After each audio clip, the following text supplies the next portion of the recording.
ball, sends it over to Edward Robles. Goal! InsertName FC!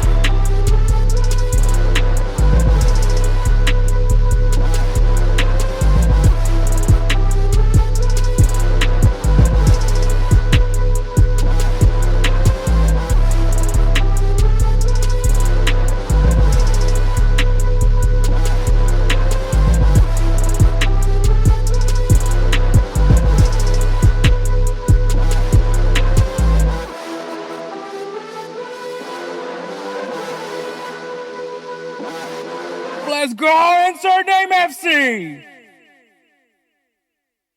What is up, everybody? It's Hector Flores, host of the InsertName FC podcast. And this episode is going to be without Edward. Edward is feeling under the weather. He actually lost his voice. So we actually asked Jose Tejas of Golz TV if he could jump in and cover the show with us, and he was all about it. So, always great to have Jose, man. Obviously, the creator and founder of Golz TV. If you guys don't know what Golz TV is, it is a Hulu type service that is just nothing but soccer content here made in the US of A. So if you guys want to see the American perspective of the beautiful game, check out Golz TV, Golz.tv, Golz.tv, and you'll see everywhere you can find us there. You can find Moussa, which Moussa will be on this episode as well. He's going to help us recap the final of the African Cup of Nations. Amazing final, by the way. So get ready for that. And we do have an interview with Al-Kazzazz of Into the Net FC. Honestly, it was somebody that I was very much was trying to figure out how was I gonna finally have an interview with him. He, as a matter of fact, fun fact, he was the first person to ever give a review of InsertName FC in his like early years of InsertName FC. So it was one of those that I definitely wanted to bring him in. He has a very interesting perspective of the game, and so I really wanted to bring him on, and hopefully we can bring him on for future episodes as well. But yeah, so this episode, we got overreactions, headline, interview with Al-Kazzazz. We got African Cup of Nations recap. Me and Jose will be recapping the Asian Cup final, give you guys our players of the week, give you some games to look forward to this coming weekend. And I'll wrap this show up because it is just me for the closing out segment. It is going to be my closing thoughts on a topic that I just want to talk about. And obviously this past weekend, the Super Bowl happened. Congratulations to the Kansas City Chiefs for being back-to-back Super Bowl champions, defeating the San Francisco 49ers 25-22. And I'll go ahead and say my piece on the Super Bowl for what it was. And yeah, just another great episode, I think. Obviously, can't wait to get Edward back in full strength and have you and me, him and me talking about this beautiful game that we love so much. So, without further ado, man, we're going to go ahead and take a break, and then we'll go straight forward to overreactions. Hey guys, this is Hector from the InsertName FC podcast, here to tell you guys about Canada Dips. It is a great tasting, superior alternative to traditional dip, using CBD in a way that is radical, enjoyable, and effective. It comes in 5 core flavors: wintergreen, mint, citrus, mango, and American spice. Canada Dip CBD is the new evolution in dip, allowing guys to enjoy great, long-lasting taste without the downsides. If you guys want to go ahead and try them out, use the code BellyUp20 at CanadaDipCBD.com. Once again, BellyUp20 at CanadaDipCBD.com, and you'll get yourself 20% off your purchase. Thank you again for Canada Dips for being a great partner of BellyUpSports. All right, guys, Edward lost his voice, and he's feeling sick. Go figure. So we had to call in a sub, and we bring in the man behind Golz TV, Jose Tejas, man. It's great to finally have you here for the new year. How's it been? Bro, it's been good. It's been good. And just say it, man, I'm here because my ball knowledge is fucking immaculate. That's why I'm here. No, man, it's been good. It's been crazy with Golz TV. I feel like, dude, there's so much content that I've tuned into just this past month and a half alone. And whether it's on our platform or just in general, right? Between Asian Cup, between AFCON, Prem action returning, La Liga is, always La Liga. There's always a little bit interesting stuff between the refs and the top four race in general. Dude, it's a crazy time, and all of that, right? We're recording on a day where Champions League is officially back. The knockout rounds are being had. Next few weeks are going to be crazy, man. I'm pumped for it. Yeah, we're excited. We already posted the Sydney Sweeney meme, because it's what's all. So obviously, Jose, you're a married man. Yeah. Do you have plans? Because obviously we're recording on Tuesday. Valentine's Day is tomorrow. Um, Yeah. you got something planned, or does she get it? You know what? You know what's crazy, man? I don't. You know what's wild, man? People think I just make this excuse up, but I really don't. We've never been Valentine's Day people. Like it's just for a number of reasons, bro. You gotta like sometimes you want to go big, you got to make reservations, take her out. Maybe the place you want to go to isn't really what you want. I'll always get her flowers and like, something cool as a present, but I don't know. Maybe I'll cook tomorrow. We'll see. I don't really have any It's plans, bro. I'll also a probably wake up. Wednesday. It's Yeah, it's also a a Wednesday, Wednesday. man. She and I both grind in terms of work. And then we got a little one who's sick right now, a little 9-month-old who's sick. So I don't know. It's gonna be like difficult to be super romantic, but you know what really spells romance? Champions League. Yeah. Champions League, romantic as it possibly can get. I know she and I are going to watch some of that because we both work at home together.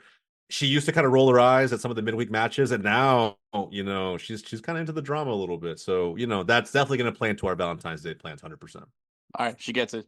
Just get that She gets it. heart-shaped Chick-fil-A combo. Bro, I honestly that would actually give me brownie points unlike most things. She loves Chick-fil-A, but who doesn't? I mean, who says no to Lord's chicken?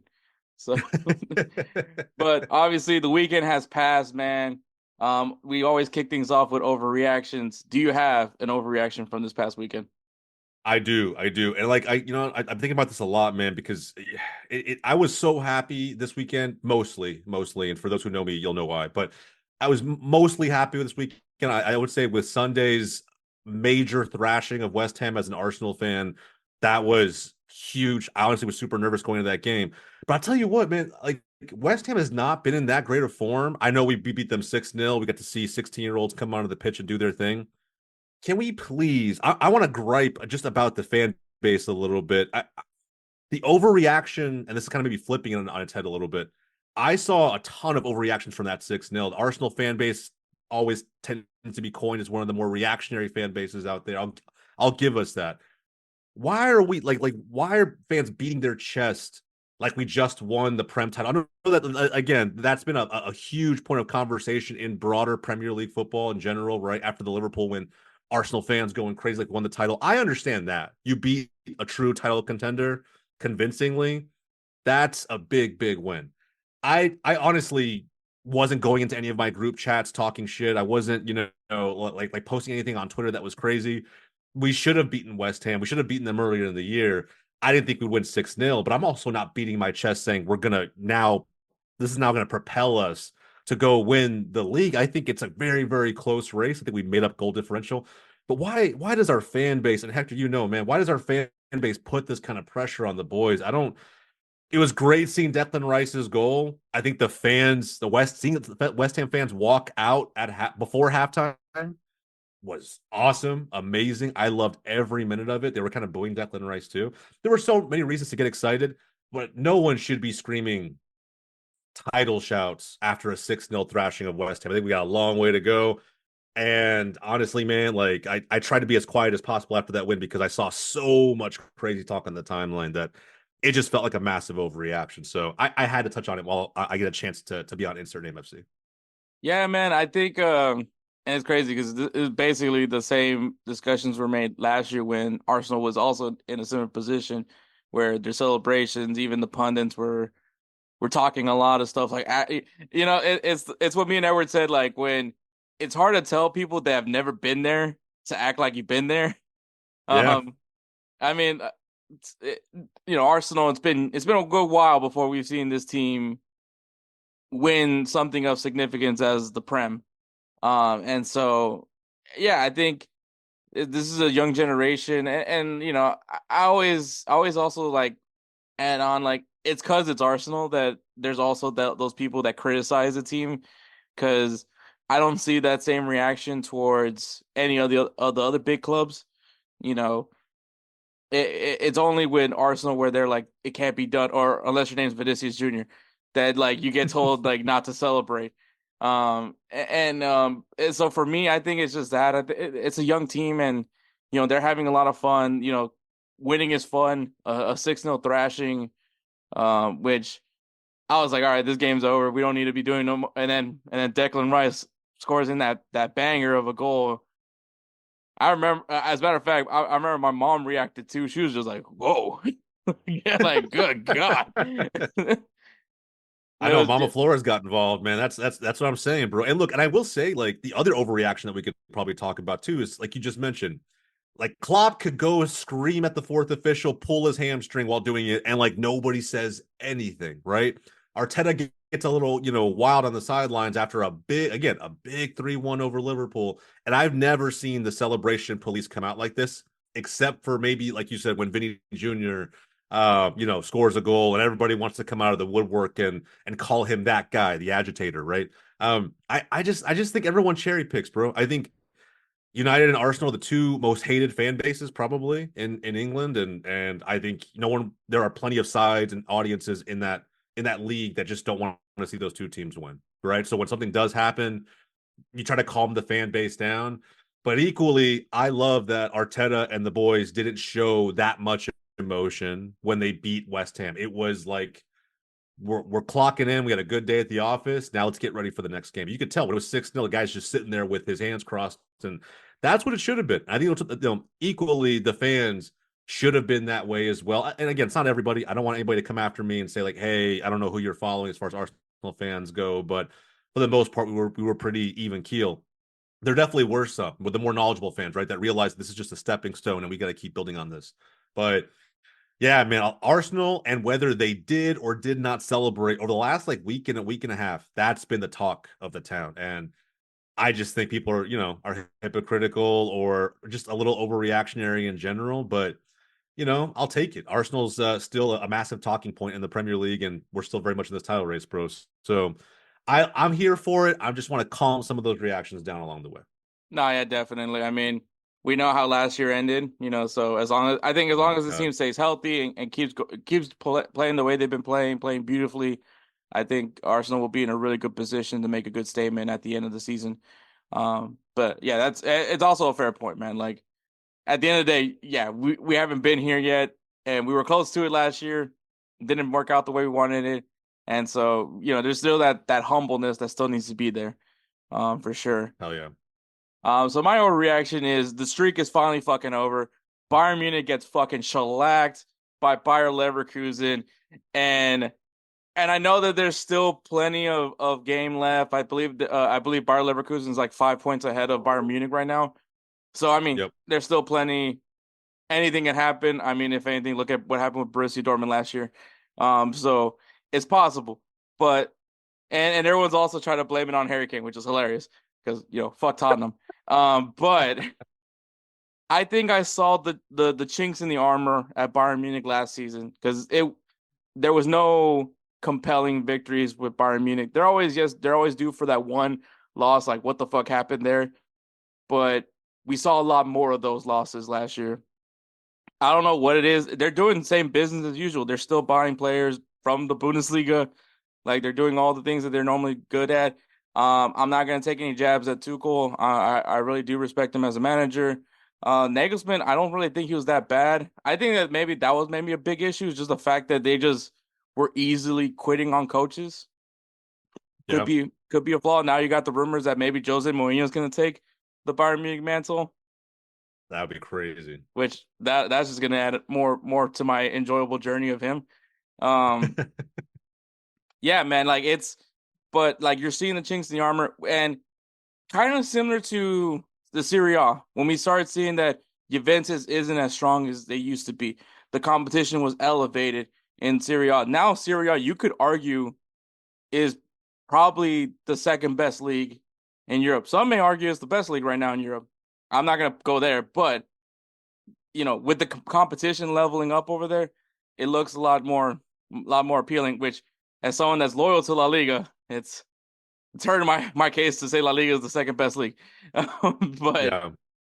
but like but with that, hopefully Borussia Dortmund, with getting back Sebastian Haller, could be a big boost for them, especially how he ended African Cup of Nations. Hell Um, yeah. Leipzig, uh, they gotta find a way to keep Xavi Simmons. But they're always in the fight. And now with Leverkusen, I don't know. I'm really uncertain about Leverkusen because of the fact that uh we don't know what's gonna happen with Xabi Alonso. I know he says that he's happy at Bayer Leverkusen, but we all know that's the kiss of death from any Mm. coach. Um, if any coach ever says, "Yeah, I'm happy here," yeah, that means they're gone. So I'm intrigued by Bayer Leverkusen, depending what they do with the manager there, because they've always been a really good team. Beside that, they've always been really enjoyable to watch. And so as someone that does enjoy Bundesliga, and I don't have a team I support in the Bundesliga, so I can just watch it, just having fun with it. It's a Yeah. fun league, and I would love for it to be more competitive. I would love to see more than just one team winning. And yeah, and now the rumors with Bayern Munich, Alfonso Davies allegedly going around Madrid. Um, they're some of these guys they might be thinking about going elsewhere. I mean, it's kind of weird. It feels like Bayern Munich, though they have money, seems like they don't at the same time. Like it's kind of a weird situation at Bayern Munich, but I think the Bundesliga is about to have a shift, and it as a unbiased fan, it's great. It's awesome to see Yeah. it that way. But if you're a Bayern Munich fan, then I don't know. I mean, you're still gonna be competitive. You'll still be in Champions League and all that. I just don't think it's gonna be one of the top teams in Europe anymore. Yeah. No, bro, I agree with you. And it's not even an overreaction, in my opinion. I think with and maybe you hold Tuchel in higher regard than I do.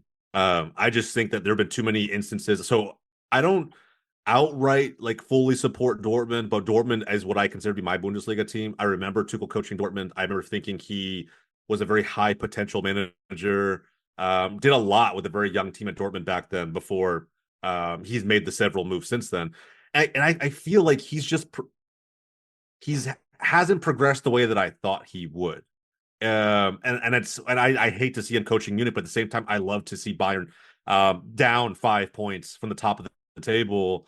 And it somewhat be his fault. And what I mean by that is really kind of being, the man management side of things. I think for whatever reason, he can't get the best out of this team, whether it's from a goal scoring perspective and, him getting the striker he wanted in Harry Kane and it not making as much of a difference as he wanted is a massive talking point. You mentioned before certain pieces may leave. I think that's not just Davies, Mathis de Ligt, who for some reason I still have no idea why did not start in that Leverkusen game. There's got to be some bad blood there between him and Tuchel, or just something going on there that we're not aware of. He will likely probably move on to summer as well. And there's rumors of him going to Manchester United or to other Premier League clubs who are monitoring him. That one's going to be interesting. I hope Arsenal's in that race as well. And on top of all of this, right? Xabi Alonso, I'm sure Bayern are looking at Xabi Alonso, right? You talk Mhm. about they did this with Nagelsmann. They brought him and Joshua Kimmich and a couple other players over from Leipzig before they finally let him go, which I thought that was such a weird firing with the fact they let Nagelsmann go. But I think this shift that you're talking about it's gonna take a new twist in the new season. I feel like Bayern haven't been the same since Hansi Flick, in my Mhm. opinion. They just haven't been the same. Like Hansi Flick, that demolition of Barcelona 8-2. When you hear some of the stats that came out of that game, right? 3 of the first 5 goals, were scored within 10 seconds of winning possession back. And that just shows you how hardworking Hansi Flick's teams really are. But now there's all these rumors that Hansi Flick is supposed to be the front runner for the Barcelona job. And I think if he does get it, right, he's going to find a way to entice players like maybe Joshua Kimmich to join Barcelona. I know Bayern Munich are monitoring Araujo from Barcelona. I don't know, man. As much as it pains me, there could be some, swap potential there probably. I think Bayern are going to undergo some transformation, either good or bad, over the next like 2, maybe 3 seasons. And what does that do for a guy like Harry Kane? Bro, this man may never win a trophy. I don't know, man. It's wild to me that, you could take the boy out of Tottenham, but you can't take the Tottenham out of that man. I think it's crazy that he literally may go trophyless. And if he goes trophyless with Bayern Munich in Germany, That man ain't never winning a trophy, man. He's never winning one. I'm fully convinced at this point. Yeah, man. I mean, hey, PSG. I mean, you know, you know, He might need to. He y'all might might need need to, a bro. He might. striker. Yeah. Y'all might need one. And he just at some point you should know what it feels like to lift some meaningful silverware. So it can't be the Audi Cup, for the rest of your life, bro. There's no way that can be the only Yeah, I meaningful mean, trophy you lift. also that, and then they bring in Dyer. They also brought in Mm-hmm. Dyer in January, Who and got destroyed by Leverkusen, yeah, by I the was way. like, that was me and Edward to this day still have no idea how what Bayern Munich saw in that guy. We're like, They all had money right, to blow, I bring guess. I don't know. bring Harry Kane, his boy. I guess I have no idea. I know they also tried to get Trippier. That fell apart. Now Yep. now he's proud to be back in Newcastle. So I mean, I don't know. It's bizarre, but yeah, Bayern Munich. It's um it's a bizarre situation. It's going to be one intriguing situation, definitely going into next year of how this team is going to look because there's going to be a lot of changes. I think the Bundesliga is going to get a lot more competitive, and that is a good thing. Um, La Liga needs to step up a little bit. Yeah, but bro, look at this way, man. I will say this: like, I know I'm right there with you. La Liga, more Americans especially need to tune into La Liga for a number of reasons, bro. Look at De La Torre playing for Celta, Johnny Cardoso playing for Real Betis, like, and they're balling by the way this season in a way that they haven't in recent seasons. Luka never scores. This man has 2 goals already, 2 or 3, and I think that it's just we're at a point where I just think La Liga isn't as talked about as some of the stuff that's going on in Serie A right now. The resurgence of Juve, Inter coming back in a big way. Milan having Pulisic and getting all the branding play. Like all of that's great, but I still think the fact that Girona is still second place in La Liga, doing something that we thought no other small team could ever do. Atletico getting upset by like 18th place Sevilla this past weekend, massive. Barcelona dropping points to Granada at home, which I won't really call it home, but like it's there are storylines I think just aren't really talked about, and maybe La Liga isn't marketed in the same way because for whatever reason, the two Americans that are playing over there aren't like giant names, so Americans may not be following them, but bro, I still think La Liga is better than Serie A. Might be a hot take. I don't really know.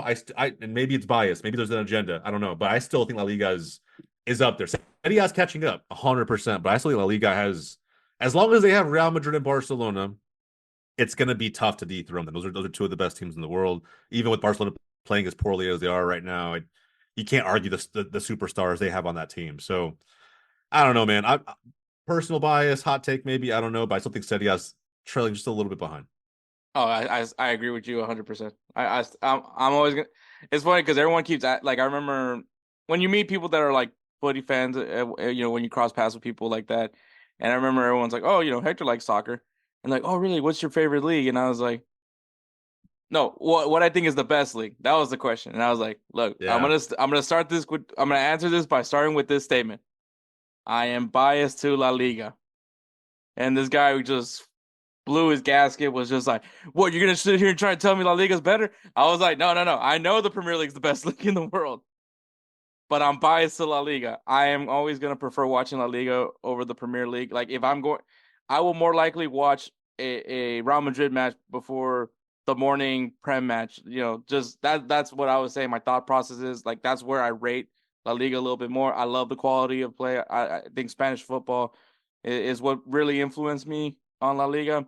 So that's the only reason, that's my bias. I always explain to people, but I do understand the English Premier League is the best league. Yeah, it's it's interesting, right? I actually I don't know if I agree wholeheartedly. I think the Premier League is actually in a place where like the Bundesliga was like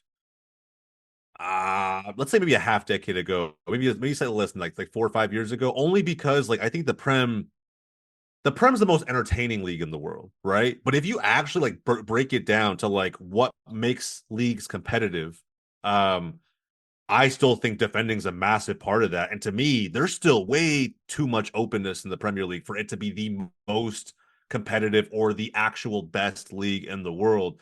Like, yes, it's the most watched, but that doesn't mean it's technically the Mm. best or that it's, skill wise the best, right? Like I said, I've never seen more open games than in the Premier League, more transitions, more goals given up. these 5-0 score lines, 6-0 score lines. Like this was the Bundesliga half a decade ago. And I feel like we're seeing better defending in other leagues outside of the Premier League. So I think maybe it is the best, but it's not as by big of a margin as most fans think it is. They just enjoy watching it, and they know that it's the most watched league out there. Mm-hmm. So they're so quick to say, "Yep, that's the best league." And look, I will say, yeah, they have the quadruple winner in Manchester City, or the treble winner. I'm sorry, in Manchester City. That's take away City, and or even take away let's say the top two, maybe three teams in the Premier League. What do they really have, right? I think it's so top heavy. Mm-hmm. And you see, a team that has spent billions on their roster like Chelsea, and they're a middle of the table side. It's just one of those leagues where it's just like, I don't know. You have to wonder how good that team would be in other leagues, right? I don't know. I've seen some very, very good football being played in leagues outside of the Premier League. And, if the Prem fans want to come after me, by all means, go for it, bro. But I think that it may be the best league, but it's not by a huge margin. Yeah, I agree. But all right, that's the overreactions, and we'll go straight to the only headline that we have, and we're gonna finally talk about this world tour because that's exactly what it was. Yeah. For Inter Miami. I'm gonna start it with this to all the people that were criticizing Inter Miami for even attempting this world tour, which I'll definitely tell you how I feel about the end product of it, but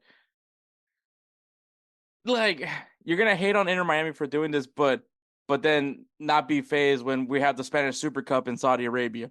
Like I mean, other the big clubs do this too. Like no, like they don't have to come to the US. They don't have to do the US tours. Like they could just be in Spain and have like a preseason match with, like Real Madrid could play Castilla for before they start their season. And I mean, you can even look at the MLS teams. Like not many MLS teams leave, their home base for their preseason. They'll either play like a local university or a USL team. Yep. I mean, Houston Dynamo were in Mexico, playing against Chivas, and I believe Tecos was another team, but they're in Yeah. Mexico obviously because Achache. But I'm just saying, like, preseason tours are done for a reason. And I mean, yes, it's because of money. It's 100% because of money. You have Lionel Messi. Like that's the whole reason why they did the world tour. So I'm not gonna be over here saying that what Inter Miami did was wrong because they're doing exactly what any other top class league club would do. If Manchester United did this, no one would bat an eye. But because Inter Miami was doing this, now it's, oh my God, they're evil. They're all they care about is money. That's all everybody cares about is Nah. money. That's all Yeah, everybody bro. I cares. look, and before you get to the results individually, I'll say that just to piggyback on what you said, bro, I agree wholeheartedly. It's like for those who are complaining, I've seen so many videos about this. For those who are complaining, just say you don't understand how businesses work. Just say it. Like you don't get it. And that's totally okay. You don't understand. But think about all the money Major League Soccer and Apple TV are pouring into just bringing Messi to the States, right? If you're going to do that, if you're going to invest that much into that type of move, I am led to believe as a fan and as someone who just understands that side of the business that you're going to make and create every opportunity to recoup as much of that investment as you possibly can, right? And how do you do that? Well, there's the Messi tour here in the States during the regular season, right? You're going to charge as much as possible per game to every away match that he goes to, and your home matches included. But on top of that, for the same reason that Hector just kind of stated with Premier League teams coming overseas here to the States in the summer to do their preseasons, it's a branding play. Apple TV shows these Major League Soccer matches to anyone in the world who has Apple TV, right? Anybody who's got an iPhone gets a notification on their phone saying that there's a game on right now for you to tune into. How great would it be if when they get that notification, they know who the hell those teams are, right? They know who it is, and therefore they're a little bit incentivized to actually watch, and that's what grows the visibility of the league. It is no different than any other preseason tour in the history of time. It's a branding play, it's a revenue play, but more importantly, it's so that when Messi leaves, right, when he leaves MLS in 2 years, 3 years, whatever it's going to be, there needs to be something that we gain from all of this, that we gain from all of the money that was spent and all the time that was spent to bring him and, you know, his friends, right? 2015 Barcelona to Inter Miami and to Major League Soccer. So let's just stop complaining, because all it looks like is that you don't understand how the business side of soccer works. It's not evil. It's not any other kind of negative term. It's just businesses protecting their business. That's what these guys do. And they need to make money. They need to find a way to grow the profile of the league. This is probably the only way to do it realistically in a preseason. So anyway, just want to get that off my chest. No, you're right. But then there's also other benefits to the preseason, which obviously if you're doing your preseason in your home base, like let's say FC Dallas, I don't know if they necessarily went anywhere for their preseason, but say they stayed in Dallas. So Mm-hmm. what, they go play against UNT or whatever local men's soccer college soccer team is there, maybe play a game against, I think Oklahoma has a soccer team too. Yeah, the Oklahoma City Energy, yeah, and they also have North Texas SC as our next pro team that we could probably play against too. Like, we've done that, you know. So so like the thing is, one, obviously get them in shape. You're not playing a whole game. You're maybe playing like one half, maybe. And so you're not in the, so it's one, get yourself back in game shape, because that's a big difference. And then two, I think what the aspect of traveling somewhere else is you're building camaraderie. You're gonna get new faces on your team. And I think when you have new faces and you're doing your preseason in your home base, what are players doing after training? What are they doing after games? They're going back home. Like maybe some of them are hanging out with their teammates depending on what their situation is, but most of the time, what the beauty of that preseason tour is, you're staying in the hotel rooms, you're doing team extras, team events, team activities, so you're building a camaraderie, building a locker room there. Yep. Maybe because some could argue that was probably a good reason for some of the success the Dynamo had last year, was because they went to Mexico and they were building a cohesion together. So there's a lot of perks also to the preseason tour. Um, you're adding Luis Suarez, you're adding new players that were going into Inter Miami. So why not have them build some cohesion by doing this world tour as well? Yeah, I agree. And the last point I'll make to this tour is that the other argument that a lot of fans had, I think, on the timeline was that it's not a good look for MLS if we go to some of these other teams and lose, right? Well, by that logic, right? What happens when a European team comes here in the summer and gets beat by MLS All Stars or someone else? How does it look for them? Nobody cares, because they realistically understand it's preseason. Nobody cares. The only ones that care in terms of these Inter Miami results, right? They haven't been that great, you know, and there's a couple of them that really haven't been that great, but it's realistic expectations. We understand as fans, at least the knowledgeable ones know, right? The ones that aren't overreactionary know that this is preseason. They're getting their legs under them, and they're coming up against sides who are in the middle of their season. They are in form. They've been playing competitive matches for months now. Why would we, in what world could you realistically come to the conclusion that, based on what I just said, that we should be taking these results for face value? It doesn't make sense, man. Like, let's please be realistic and understand that this is kind of what's necessary. And like Hector already mentioned, there are teams all over the league that are doing this. With my team specifically in Dallas, they went to Spain. They went to Spain for 2 of their preseason games, right? And they're coming back and doing one against DC United here at home this coming Saturday. That's pretty much it, you know. Everyone, I saw a ton of teams that were traveling abroad to do some team building, but to get some reps against better competition while they're in their season, to get our legs under us before the season opener. So I'm all about it, man. I love that MLS is doing this. I'm kind of glad that we're moving past the days where we would just play against our local university, our local USL side. Nothing wrong with that. I love some of those local tests, but to me, it actually raises the profile of the league, makes it more visible. I think 2024 is going to be a banger season.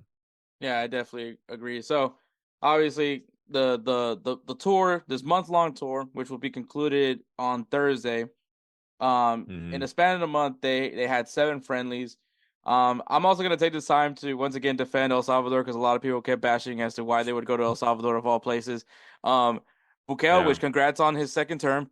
5 more years of that man, but he's cleaned up the country, and I mean, why not showcase how far El Salvador has gone than hosting an icon like Lionel Messi and Luis Suarez and all of them. Also, it was really just awesome for me to see Mágico Gonzalez dap up with Lionel Messi and Messi actually knowing who he was. So that was Hell to me yeah. that to me was a win, and it was funny because when I saw that I was like, there is so much cocaine in that picture, and that's only from one man. So I love you, Yeah, Mágico. man. I love you, Mágico. Never change.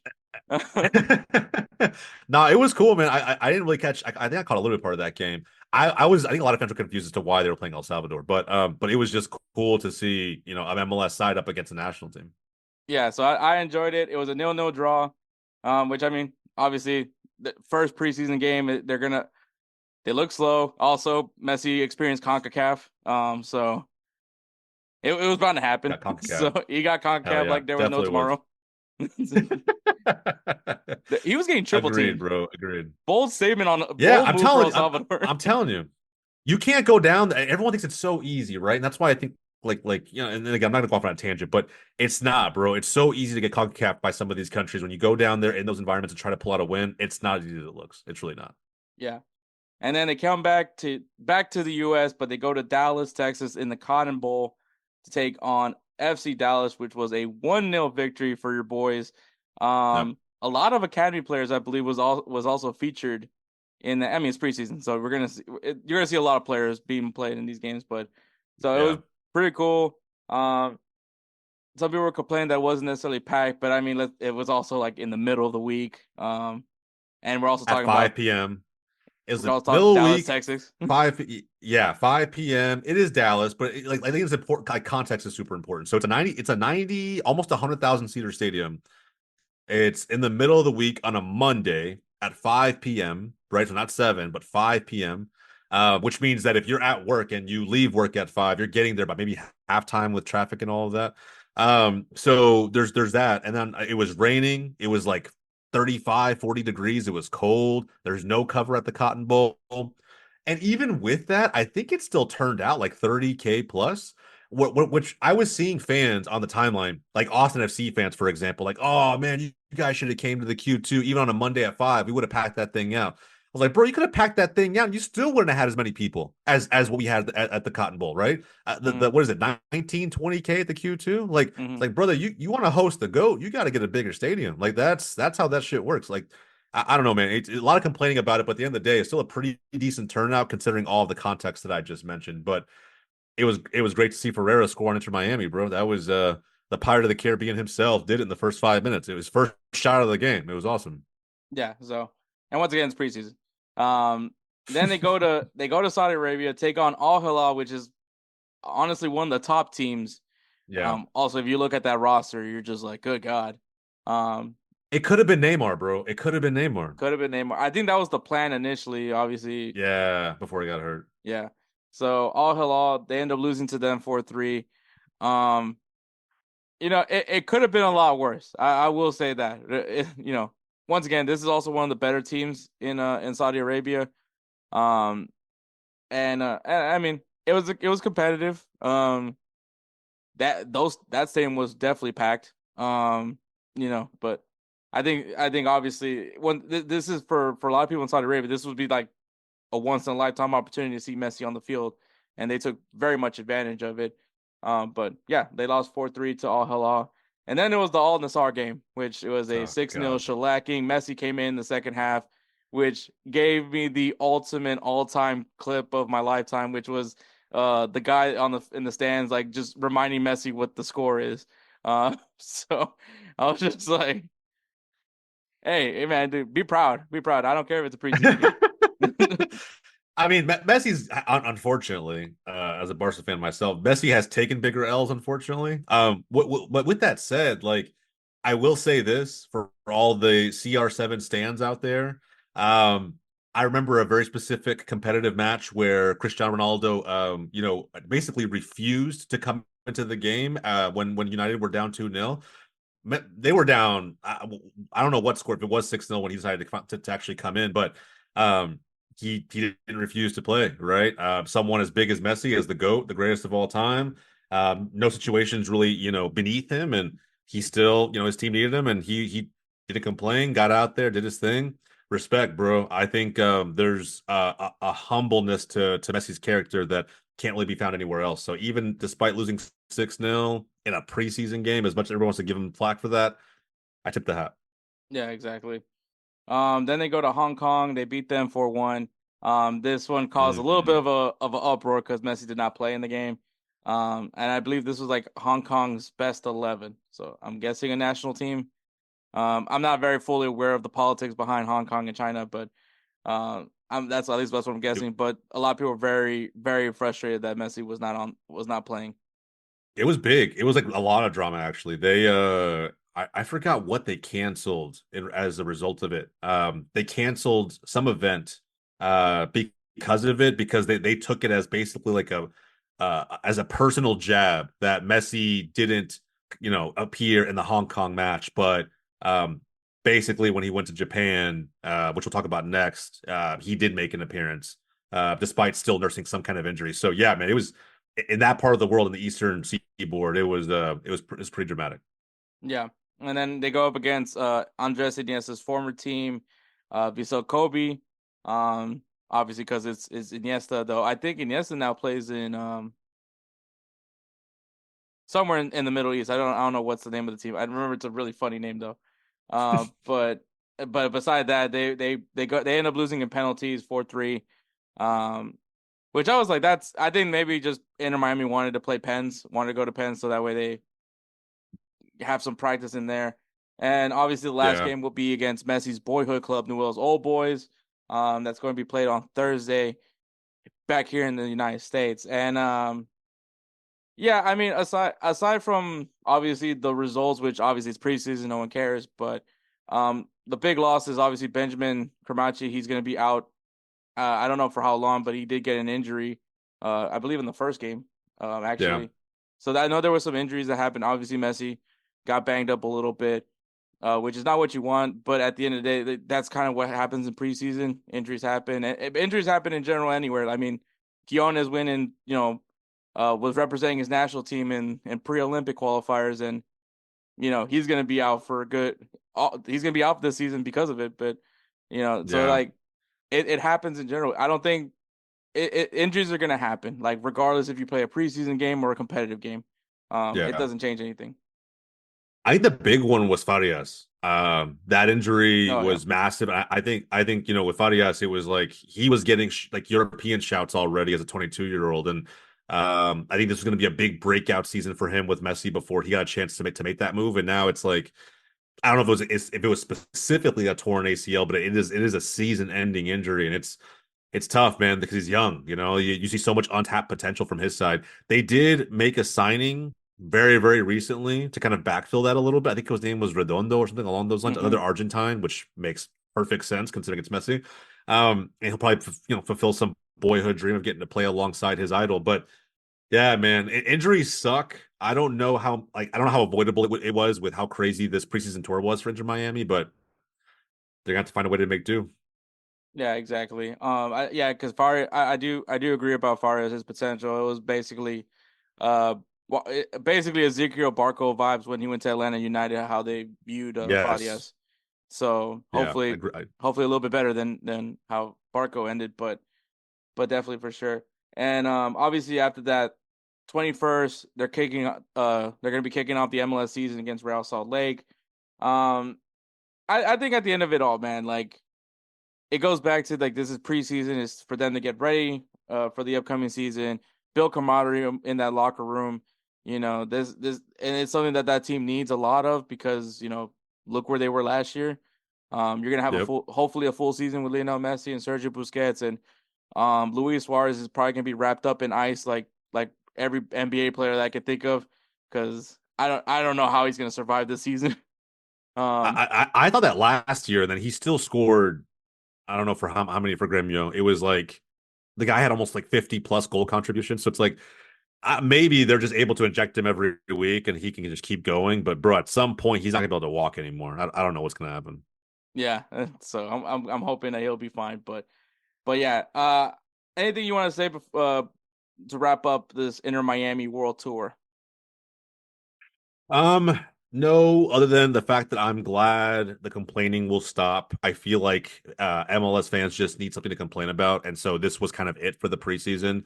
Like I said before, it's preseason. It was cool to see MLS get some international profiling and brand awareness as part of all of this. So no, man, I'm just pumped for the season and ready for it to start. And not just as a Dallas fan, but as an MLS fan in general. I think, you know, Super Bowl's behind us. We can now jump into some real football. I'm excited, bro.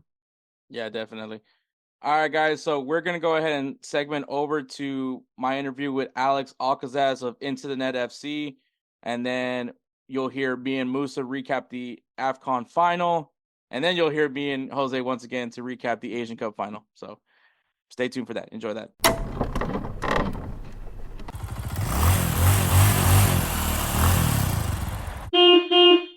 All right, guys. We have an interview with a special guest. Actually, I gotta mention, this was actually the first person to actually review InsertName FC, back in like early days of InsertName FC, host of Into the Net, the Texas Bear.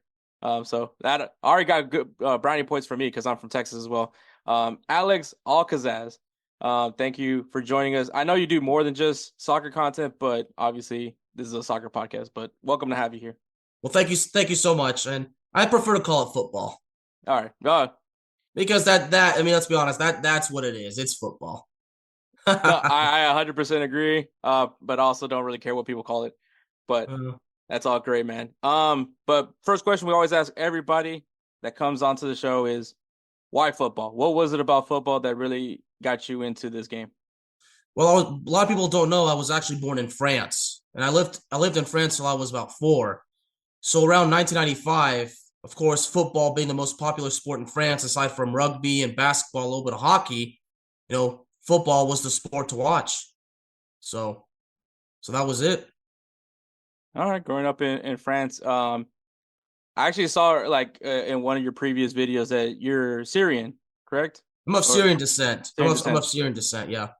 So France, Syrian. I don't think soccer is necessarily football is the main sport in Syria. It might be cricket, but I could be wrong on that one as well. No, it's football. It's football? Yeah. That's good to hear. They're doing above expectations right now in the Asian Cup, correct? Well, unfortunately today they lost to Iran in a penalty shootout. Oh man, that's went the distance though, so that's not that bad. It's unfortunate.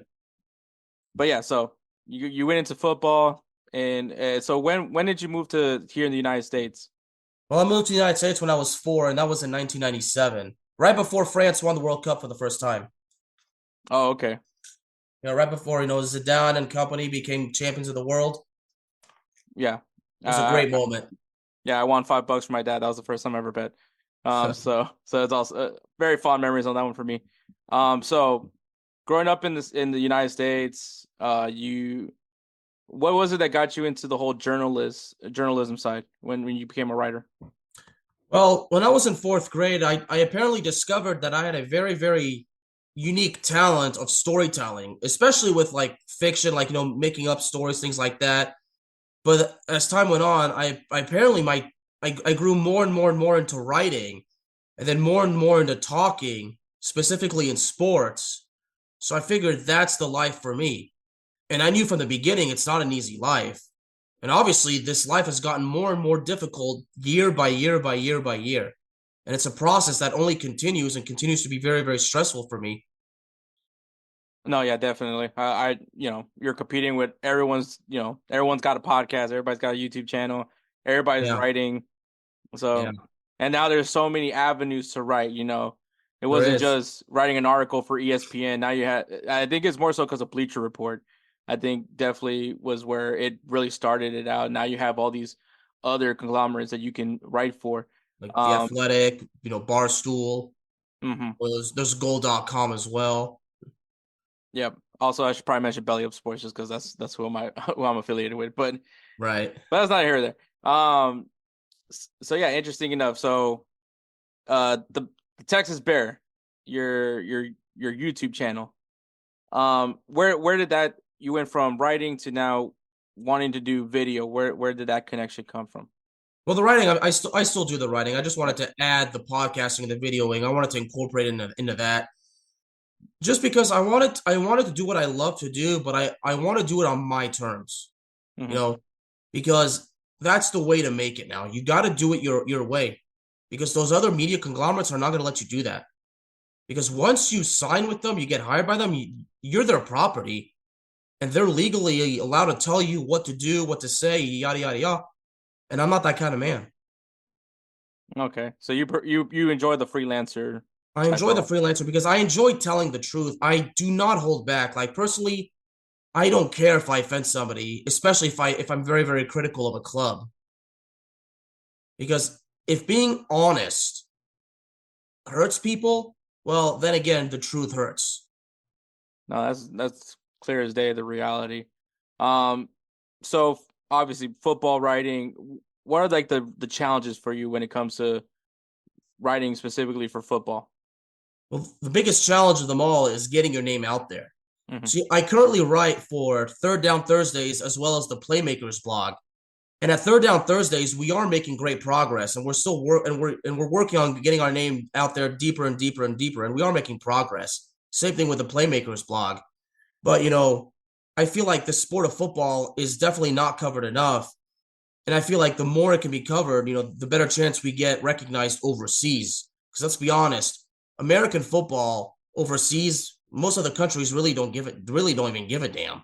To be honest with you, I feel like that they feel offended that we call our national sport here football. Yeah, it's a long story when it comes to the origin of that name. Um, Right. yeah, it's one of those. I hear it all the time. Not even I wouldn't even say specifically European. Like even me being from my family's from El Salvador, and Uh-huh. I mean for them they think and it's El Salvador the football over there maybe is not at the same level as here in the U.S. is, but they still obviously it's a football nation. It's a nation that football is the main sport. I would say beach football is probably the more specific one because they're actually really good at that. But there's still that whole Americans don't really respect that. Whenever I talk to them, and obviously in Spanish it's football, which I mean still Yeah, football, football, yeah. And and El so Salvador, actually, they've been to the World Cup twice. hmm It's been a long time. I think the last time they did was in 82. yeah, yeah, that They've was been, I think that the other time was in 1970. yeah, it was definitely the glory years of Mexico. Yeah. But yeah, and so I get all those things, especially when I tell someone that yeah, I like football, and then like they always do the throwing arm motion to me, like oh this football. I'm like no no no football, like soccer. It's like kind of the same thing. I think it's all outside the U.S. Just no one truly understands like the amount of attention that the game does get here in the U.S. because it's grown. It's definitely grown. I could definitely say that from earlier years the game has. I think the MLS has slightly improved, and obviously now with Messi Mania being a thing, I'm sure that's going to be more eyes on it. But for you as a writer, when you're trying to find these stories that you're wanting to tell, uh, what is essentially your process? Well, my process is just to talk the sport in a very passionate way, but in also in a very honest and professional way. Well, Hmm. honestly, to keep it as professional as possible. I mean, there are times, I've done some burying, but sometimes it's justified. No, definitely. I'm sure. I'm sure. I mean, to be honest, like I mean, if you look at any other sport, criticism is a big thing when it comes to media. If a coach isn't doing well, they criticize the coach because that's his job to make sure that the game is being played right. And then players get criticized for all those things. So I don't think I think the fact that you have to be critical or bearing at sometimes when it comes to the game itself, it goes with it, and I think that could just be anything. What as a journalist, because you have to speak the truth and you can't sugarcoat it unless they're paying you a hefty fee. But but for you, like I said, when you look for a story, like what is that entices you specifically of a story that you want to write about? It's basically like what we saw in the game that was basically the difference makers. And sometimes you see how the talent plays, the formations, like the streaks and everything. Like it's basically the environment and the surroundings of what the clubs are basically are in. Hmm. No, yeah, I like that part. So do any of your articles that you write do you make a video version of them or or is there not really a connection with the two? Oh, there's definitely connections. Like basically, like I'll write articles just the same way I do my podcasts. Okay. And then let's talk about your podcast, Into the Bear, into the net, no, into the net FC. Into the net FC. I apologize. Yeah. You're the Texas Bear. Into the net the FC. Bear of Texas, but the Bear of Texas. Oh, sorry. yeah. So Into the net FC. Were you already doing podcasting beforehand, or was this kind of like your personal baby? It's a personal baby, and I started this 4 years ago. Right before the crap hit the fan with the what. That's when I decided that that if I'm going to continue my career as a journalist, the only way to do it now is to go on my own because those outlets just don't want to give me the chance. So I'm like, fine, then I'm going to do something about it. So basically, I spent several days trying to come up with a name. Once I did, I tried coming up with a logo, and that was it. Got my mic, got everything, and that was it. At first, I was horrible. I spoke too fast, was not using a podcast mic. I was using a headset mic, but you know what? The mistakes is part of the lesson. I started off, a little shitty, and I've gotten better. Yeah, I definitely can say if I had to go back to like the early years of InsertName FC, I'm sure it'd be beyond cringy as hell. So I could definitely agree to that.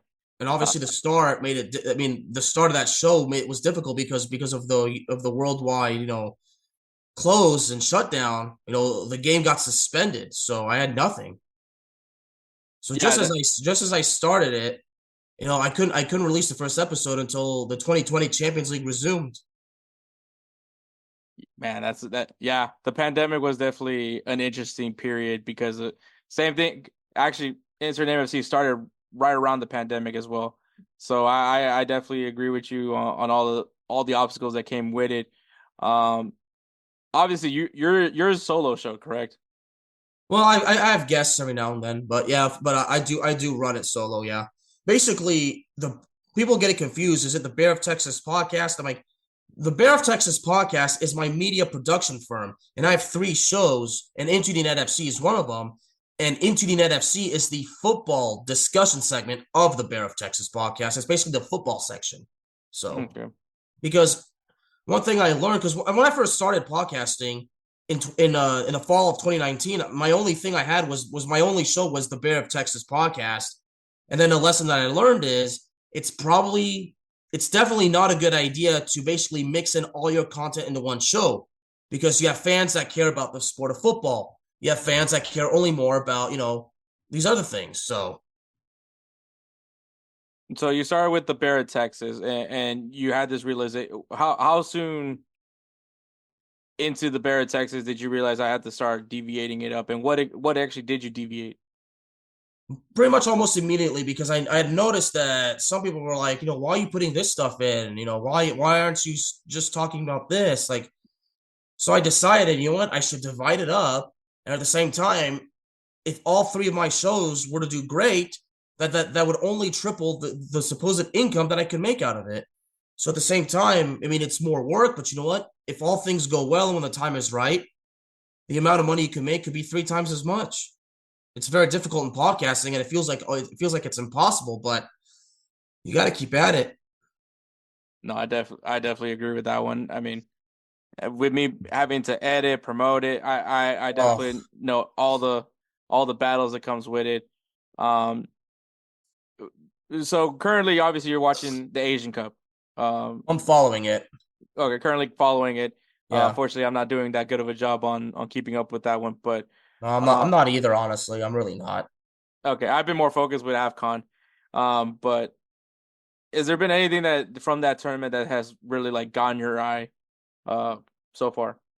Well, see, because I said on an episode a few days ago that it annoys me how people say that Asian football is considered extremely boring because people only care about the European powerhouses. And I've said Asian football is not the same as European, but it's unique in its own way. And I said it, it bothers me how players in the Middle East, don't get the opportunity to play in Europe. And some people say it's because they're not good, which is a complete lie. I know for a fact there are players in Lebanon, in Syria, in Jordan. There are players in the Middle East that are far more talented than some of the players that we see in Europe. It's just unfortunate that they do not get the opportunity because of, I would imagine, because of political reasons. And the same thing goes with the Asian players because, you see teams like South Korea, Japan, Australia, unfortunately, when it comes to the FIFA World Cup, they don't have the best outings because when you compete against the South American and the European powerhouses, but when you see them compete in the Asian Cup, you really see them be strong. And you really get a good glimpse of the of the Asian style of football because you see formations and tactics and style of play that you don't see in Europe. You see something different, and it's impressive. Because I always say the European style, while it may be the most dominant and maybe the most impressive, it's not the only one out there. No, I definitely get that part. I mean, I'm someone that defends CONCACAF till the end, just because I respect the physicality part of it. But no, I mean, being over the years that I've gotten to watch Asian countries, play, obviously South Korea and Japan are always the two ones that you think of. But even when watching Saudi Arabia, in the recent World Cup, where they had the upset of the century by beating a Lionel Messi led Argentina. Yeah, I remember that. And watching them play, you could see. I think the word for me when I look at the way Saudi Arabia plays, and I don't know if that is a reflection of other Asian teams, but resilient is like a word that I felt. And I mean, I felt that watching every single game Saudi Arabia played. Like even when things didn't look as positive, they still played it out till the end. And I think that's an admirable style. I don't know if resilient is the right word, but I feel like when I think is that a good reflection of what Asian football is? I mean, it's amazing when you see an Asian powerhouse pull off an upset against one of the world's top powerhouses. That proves that even in the other parts of the world that people don't bother to pay attention to as far as football goes, they utilize a style of play and formations that you don't see in Europe or in South America or in North America for that matter. Yeah, it's definitely. I think if people get, and I think that's what we're hoping for World Cups, right? Is to see the different styles of play. Obviously the World Cup's expanding in 2024. 48 competitors. I mean, that's amazing. Yeah.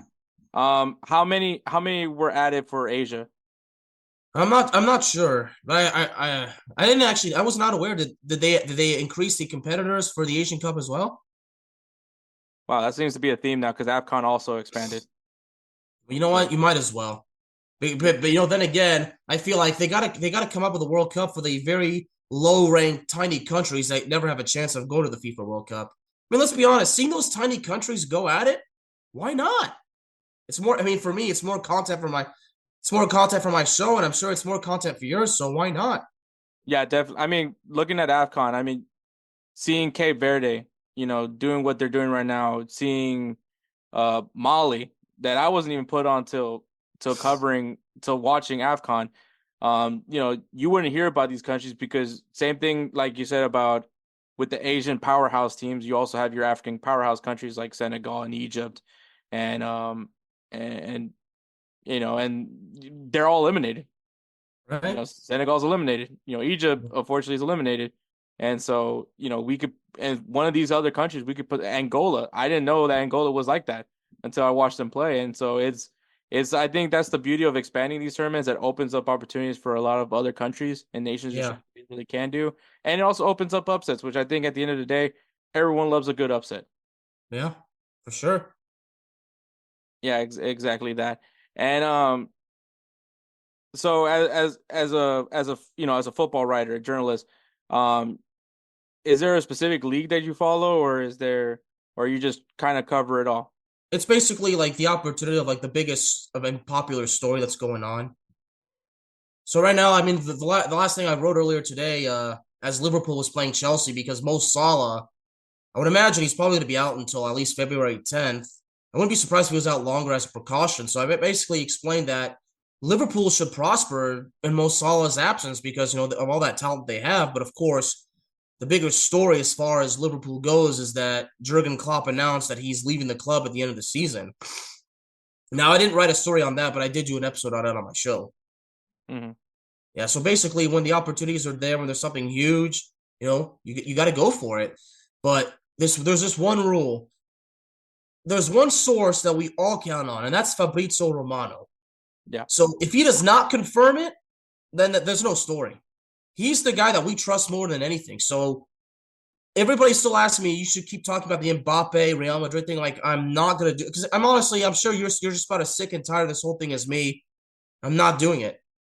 Even if there's rumors that he signed, I'm like, until Fabrizio confirms that Mbappe has signed with Real Madrid, I'm not doing anything about it. Yeah, I mean, as I'm a Madrista, I've kind of been sick of just hearing the name Mbappe at this point. So I definitely can agree to that one.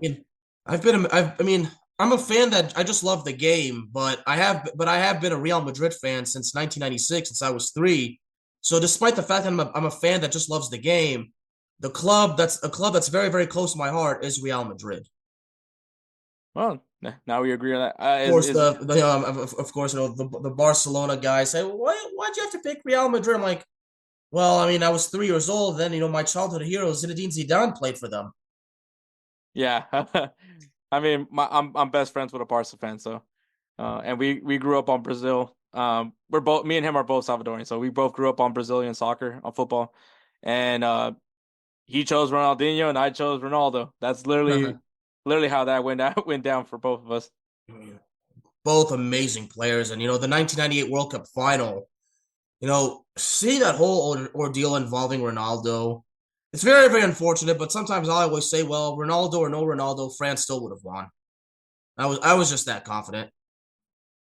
Was that like the game that really like clicked you on for the game, or? Well, no, I was already a huge football fan, but prior to the 98 World Cup. But when France won the World Cup, that just made me a bigger fan than before. That's, Zidane had always been, I was already looking up to Zidane. It was the 96 Euro when I started looking up to Zidane. And then when 98, when he became an international hero, that's when he officially became my childhood hero. And to this day, Zinedine Zidane is still my hero. And people still like to, poke me with the whole headbutting incident. And I just tell him, you know what? Zidane went on to win 3 more Champions League titles as a manager, while that freak hasn't done anything since retiring as a player. Materazzi's done absolutely nothing. So, except he went to India and coached a small club and did nothing. So that's the only way he got famous. Right. That was his one shot at fame. So I definitely agree with that one. Compare the list of accomplishments. Yeah. No, I mean, Zizou obviously has like a special place in my heart for what he was able to do with Real Madrid. Dude, such an amazing player. When I was a kid, I wanted to be Zidane. I wanted to be him. I knew I never could, but I wanted to be like him. Dude was a tactician, man. That dude knew the game very well. Single-handedly in 2006, destroyed a loaded Brazilian team. Yeah. He was a beast. Even every Brazilian supporter that I've spoken to, they all say we cannot hate on France because they say, number one, France won fair and square. Number two, they say that France played the game in such a respected way that France earned the respect from the Brazilians. So it's amazing. Every Brazilian supporter that I know, they have, they have no ill will towards France because they say, well, France is and always has been a respectable opponent for us, so we respect them. They respect us. Like, amen. Yeah, that is perfect way to top this one off. All right, Alex, thank you so much for coming on, man. Well, you're welcome. Thank you for having me on. Always. So this is your time. This is your moment right here. Share whatever you want to share. Plug whatever you want to plug. Well, if you would like to subscribe to my football podcast, it's Into the Net FC. You can find it anywhere you get your podcasts, Spotify, Apple Podcasts, YouTube, as I said, anywhere you get your podcast. Please be sure to check out the website I write for, Third Down Thursdays, as well as the other, which will be the Playmakers blog. Be sure to check out Pipe Bomb Radio NYC, as well as Pipe Bomb Metallic. And also be sure to check out the greatest basketball podcast. It's called Hoops Talk. Excuse me, it's called Shooting Lights Out, actually. He changed it. It's called Shooting Lights Out, and it's also available anywhere you get your podcast. So please follow. Also, be sure to check out this show as well, because the support is what we need and it's what means to us the most. Thank you so much, Alex, man. Time is the most precious thing in this world. And obviously, whenever anyone gives me time, I want to make sure that it's worth it. So thank you so much. Well, thank you so much for having me on. Thank you very much. I appreciate it. Are you ready to elevate your sports betting experience? Look no further than DraftKings Sportsbook. Why choose DraftKings Sportsbook? unmatched variety. Bet on your favorite sports leagues or discover new ones to follow. Live betting. Test your instincts and feel the adrenaline as you bet in real time while the game unfolds. Promotions and boosted odds. DraftKings keeps the excitement going with a range of promotions, odds boosts, and special offers.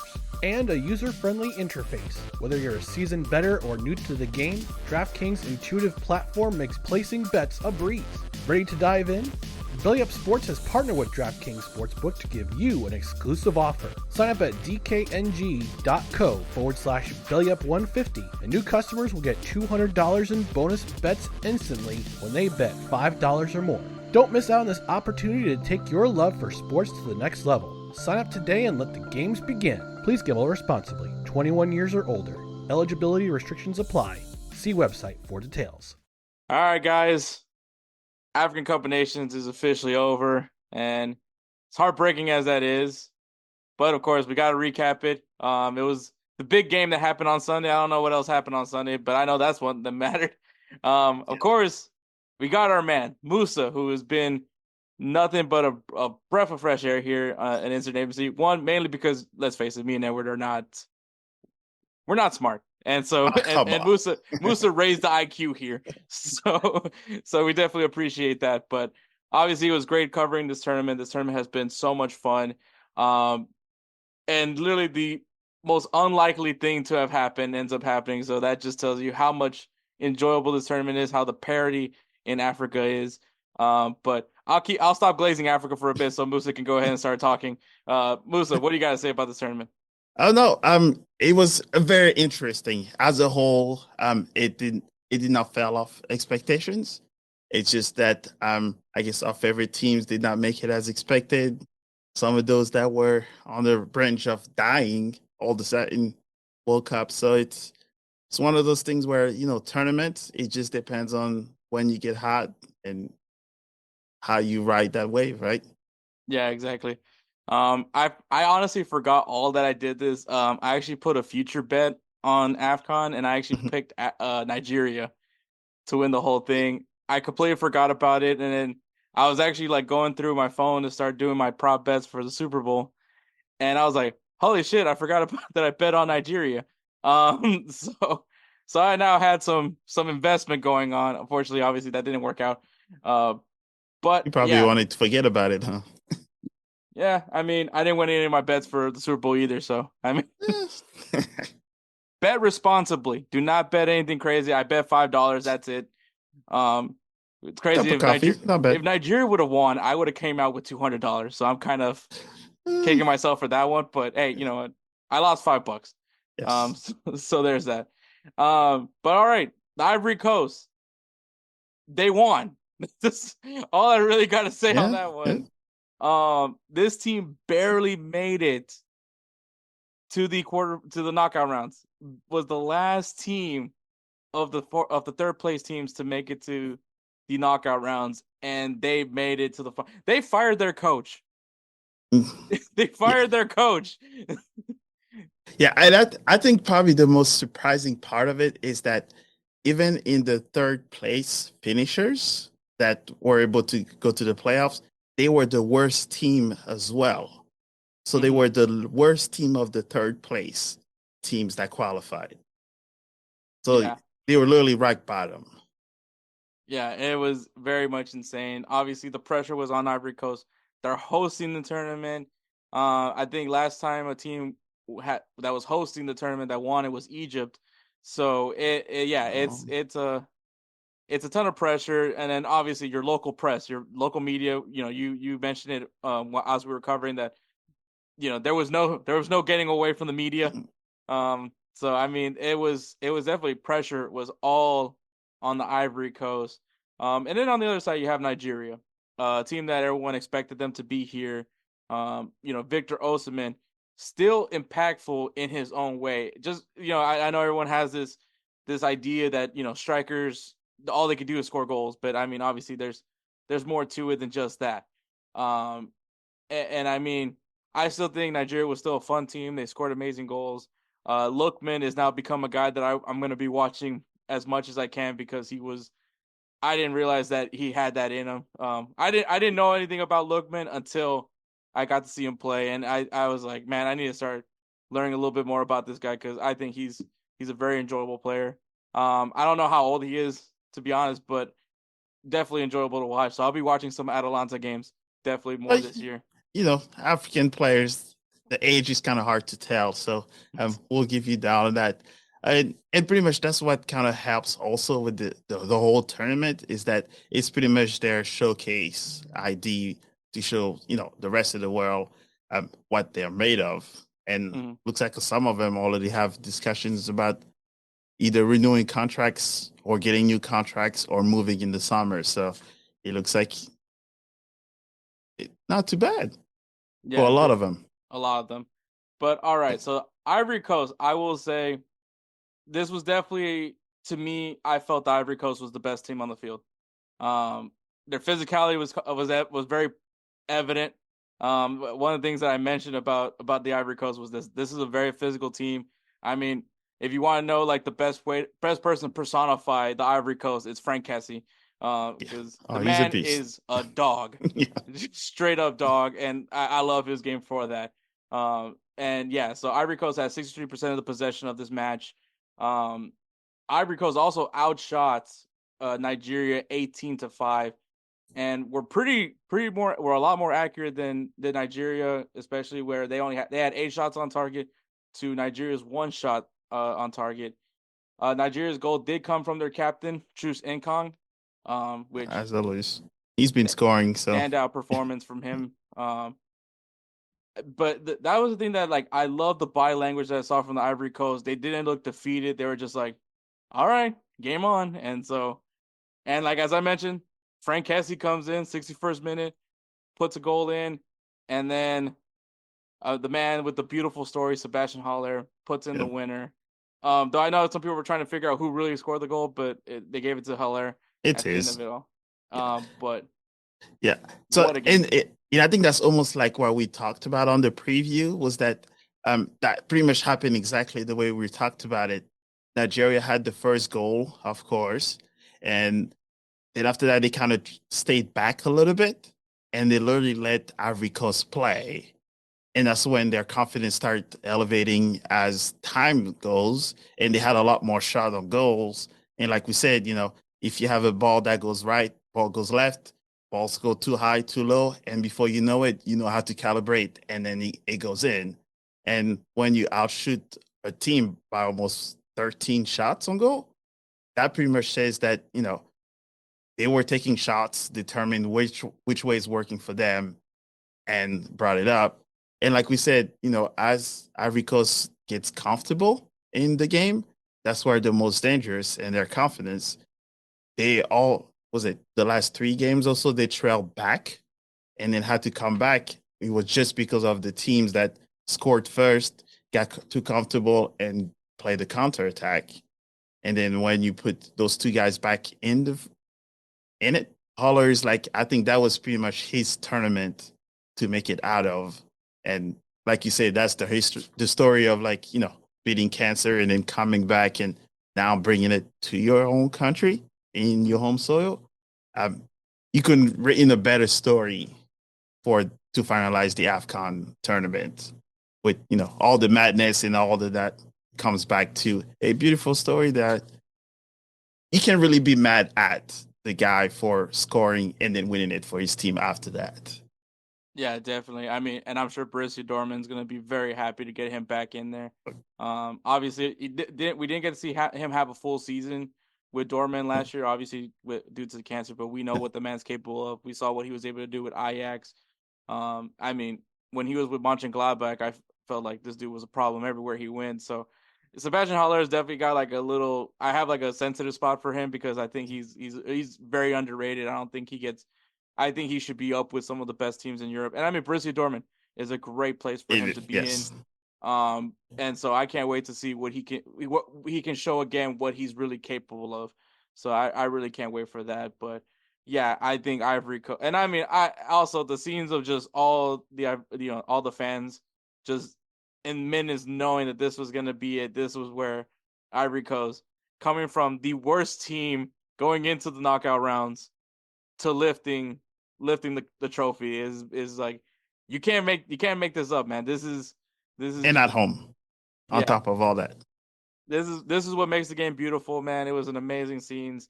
Awesome ending to the African Cup of Nations. There are some award winners. So the best player of the tournament was given to William Truce Nkong of Nigeria. Nigeria's captain. I mean, the dude Makes sense. did his thing throughout the tournament. I do feel that he was the best player, which makes me feel good because I played a lot of defender. So, we're people too. Hey, defense wins championships, and the offense sells tickets. So they didn't really need to sell tickets. So Very there true. it is. The Golden Boot winner was given to Emilio Ensu Lopez. I love that part. There you go. From Equatorial Guinea. Obviously, he's definitely a big reason to why Equatorial Guinea was able to do so well in the group rounds. And a defender in his club team has a right back. Yeah. I mean, you can make this one up. I'm now wondering what his team is going to be like. Coach has got to start reconsidering some formation. You're like, might have to put our forwards in our bench for a little bit. See what he got. I mean, he's coming in form, so I mean, that is for sure.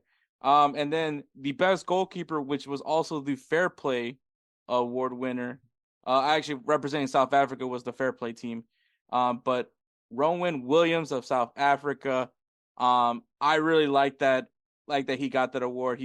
I really enjoyed watching him play, which is very rare that you ever see me praise a goalkeeper.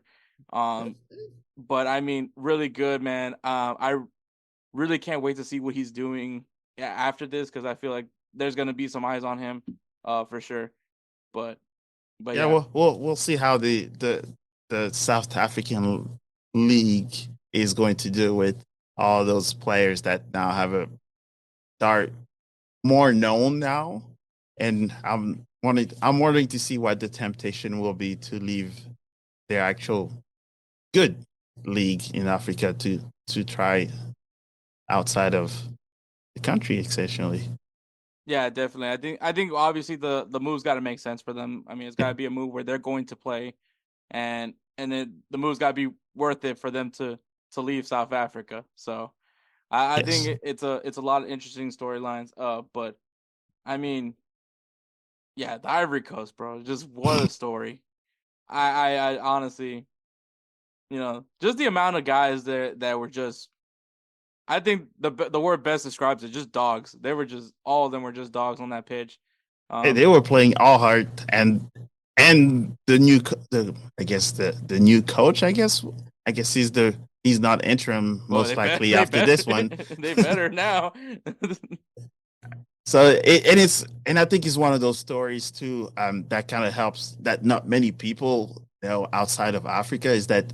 Especially when you have a coach that's also African, that played with the national team, that coached the national team, and now wins the African Cup of Nations with his home team, it actually elevates those coaches even higher.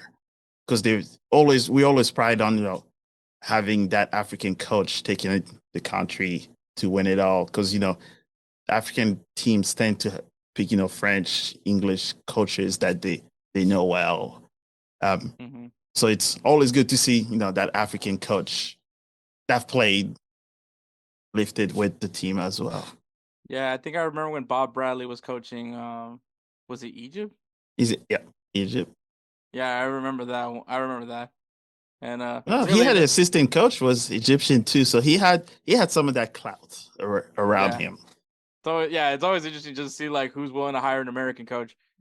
So, I mean, South Korea's got Jurgen Klinsmann. I mean, he's German, but yeah, but we'll see how long he's there.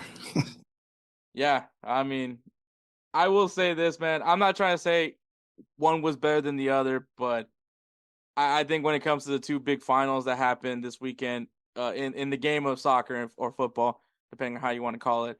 I definitely enjoyed this one more than I did the Asian Cup final. Nothing against the Asian Cup final. I think it was still really good. The atmosphere was amazing. Another host country that won that one, but obviously, the goals that were scored here were more enjoyable than watching goals. penalties. Yes. So once again, no offense to Qatar, respectively so. You guys were definitely worthy of the trophy, but I mean, it's like you score a hat trick, that's great, but it's like it was 3 penalties. Yeah, Uh, it helps, but I guess well, most likely people won't remember the score line. They will most likely just remember that yes, we won it afterward. mm-hmm.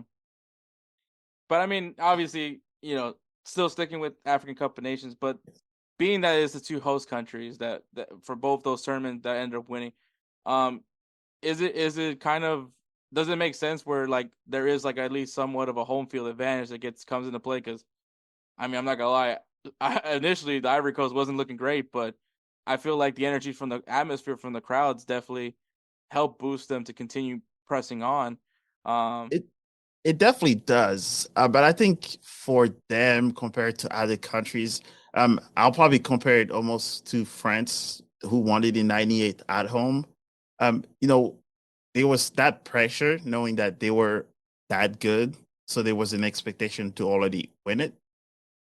But when it comes to like Ivory Coast on how they started the tournament, the expectation was almost more of like making it to the playoff and then play with house money to see how far you can take it mm-hmm. compared to like hey, this is our tournament, this is at home, you guys have to win it. It's like the a different pressure that comes with those two, and I think they got a little bit more comfortable after the embarrassment, and then they just picked themselves up and just played their heart out because pretty much no one had expectations of them doing that well except the country. Yeah, because I mean, like honestly, there's no other place you're already down. Like Yes. there's no elsewhere to go but up. So I Yeah. mean, I And they're think pros, so they know things happen. yeah, exactly. And I think we talk about how loaded some of these nations were with players that play in Europe, but I mean Ivory Coast, there's also names there. I mean guys Yes. that have a lot of experience in UEFA tournaments and even big league tournaments, and just Champions Leagues and all that. Yeah. big leagues in general. So I mean, even though everyone's saying the same things for other teams, you can honestly say the same thing for them. Like Frank Cassie comes from played in Barcelona. Like Yeah. he knows the standard when it comes to playing in that, and it was a guy that was picked by Xavi. Yep. So he can play. honestly, I think if you're Barcelona, you kind of wish you would have kept him, but you also can't afford him. Yeah, different conversation these days now. Yeah, for sure. But what an amazing final. I mean, if you had just in general the tournament, if you could sum up the tournament in your own way, what would it be? I think it met expectations as so like the showcase of African soccer. They pretty much nailed it. You could see, all the fans were all having a good time. We didn't hear any bad publicity about things. It was all banters, nice dancing. So the atmosphere was like a big old celebration. Mm-hmm. We saw a lot of goals, and we saw some crazy teams going up as far as they could. We saw teams we did not expect to lose so early. Um, and I think one of the biggest highlights that I was also posting is that like the referees and how they're, standing their ground against other players. I guess we saw those situations when even the ref pushed a player. Some, you see a player coming towards a referee and he was just putting his hand in front of him. And it's like, don't even try. Mm-hmm. And the VAR, you could see there was not that much interruption. Also, there was maybe one or two that were questionable, but at least none of us at this moment know the referee by name and the game because they weren't really that an effect on the game, which is what we complain a lot these days. That we know the referees, we know their name, we know the game they ref 5 years ago because Mm-hmm. how bad they were. These guys, I cannot even name one of them.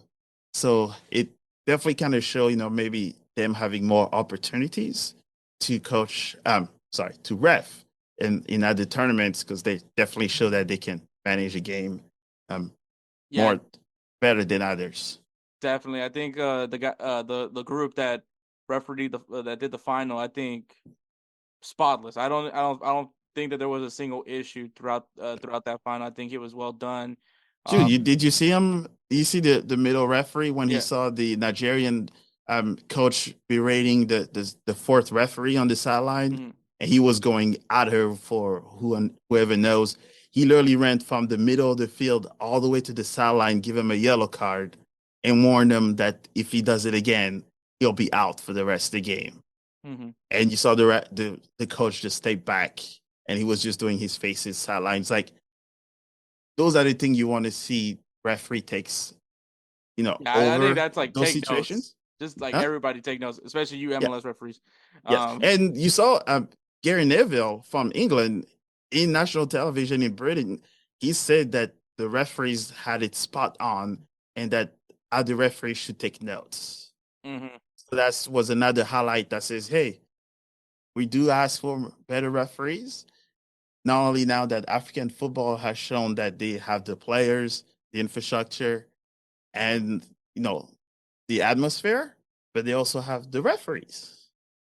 So that kind of elevate the tournament itself.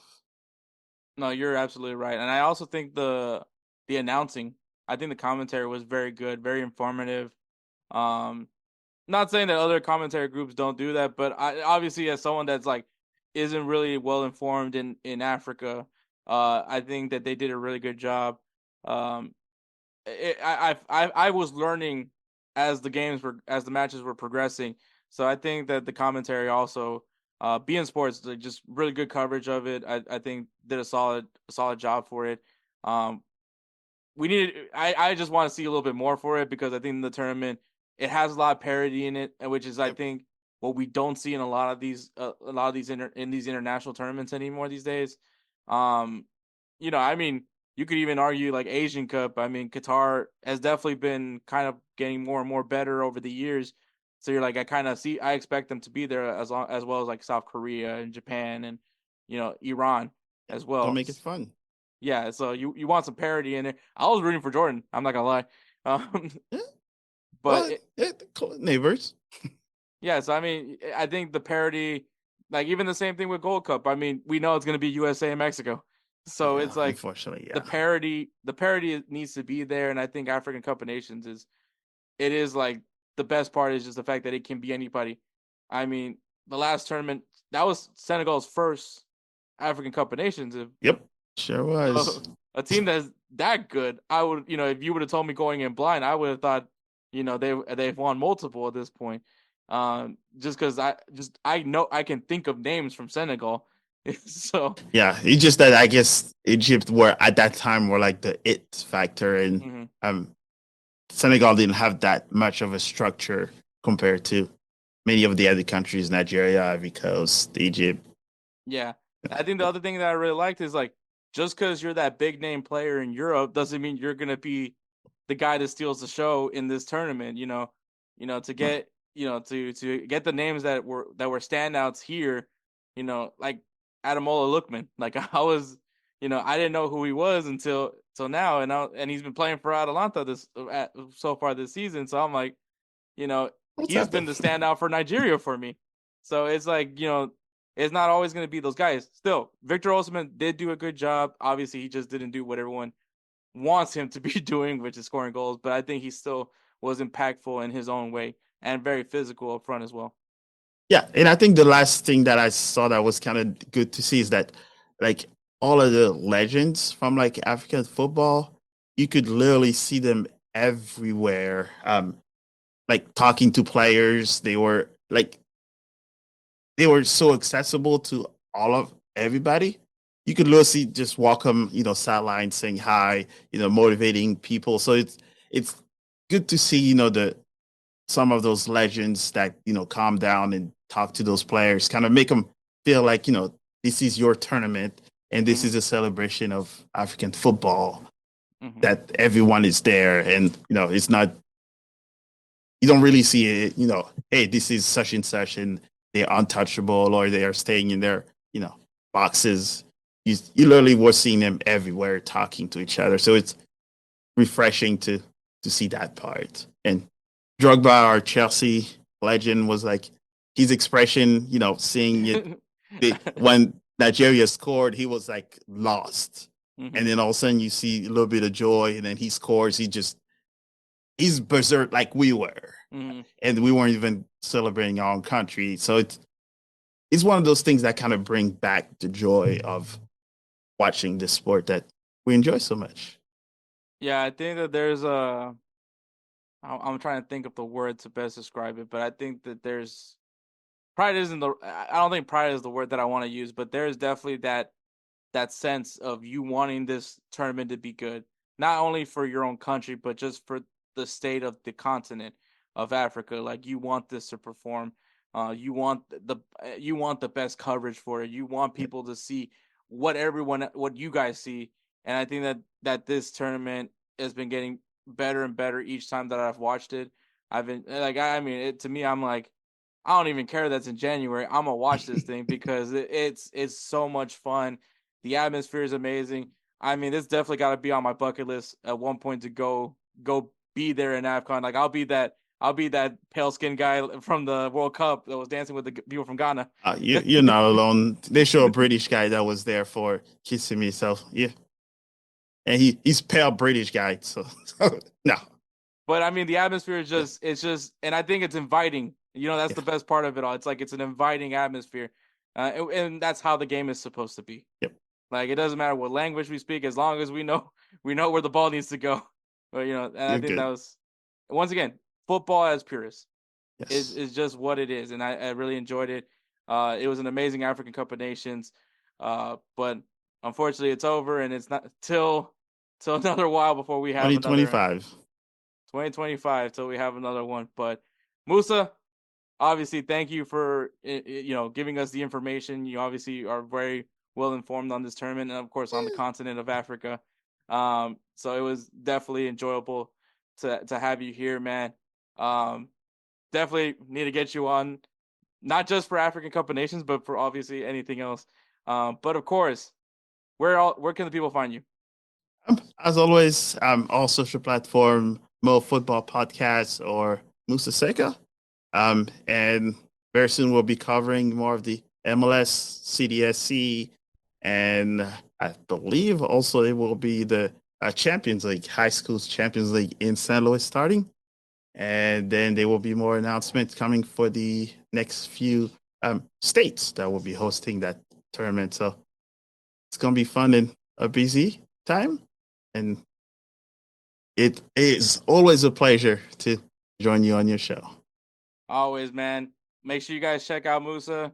Also a member of the Golz TV family, so make sure you're going to find his content also there on Golz TV. So if you definitely want to be in the know of what's going on in St. Louis, also the state of Missouri, I'm guessing Missouri is also in play for you. Or you want to learn about the clubs that he supports there, go ahead and check him out. Great stuff. Definitely a fan. So thank you, Moussa. Appreciate it. And we'll go ahead and segue into the recap for the Asian Cup.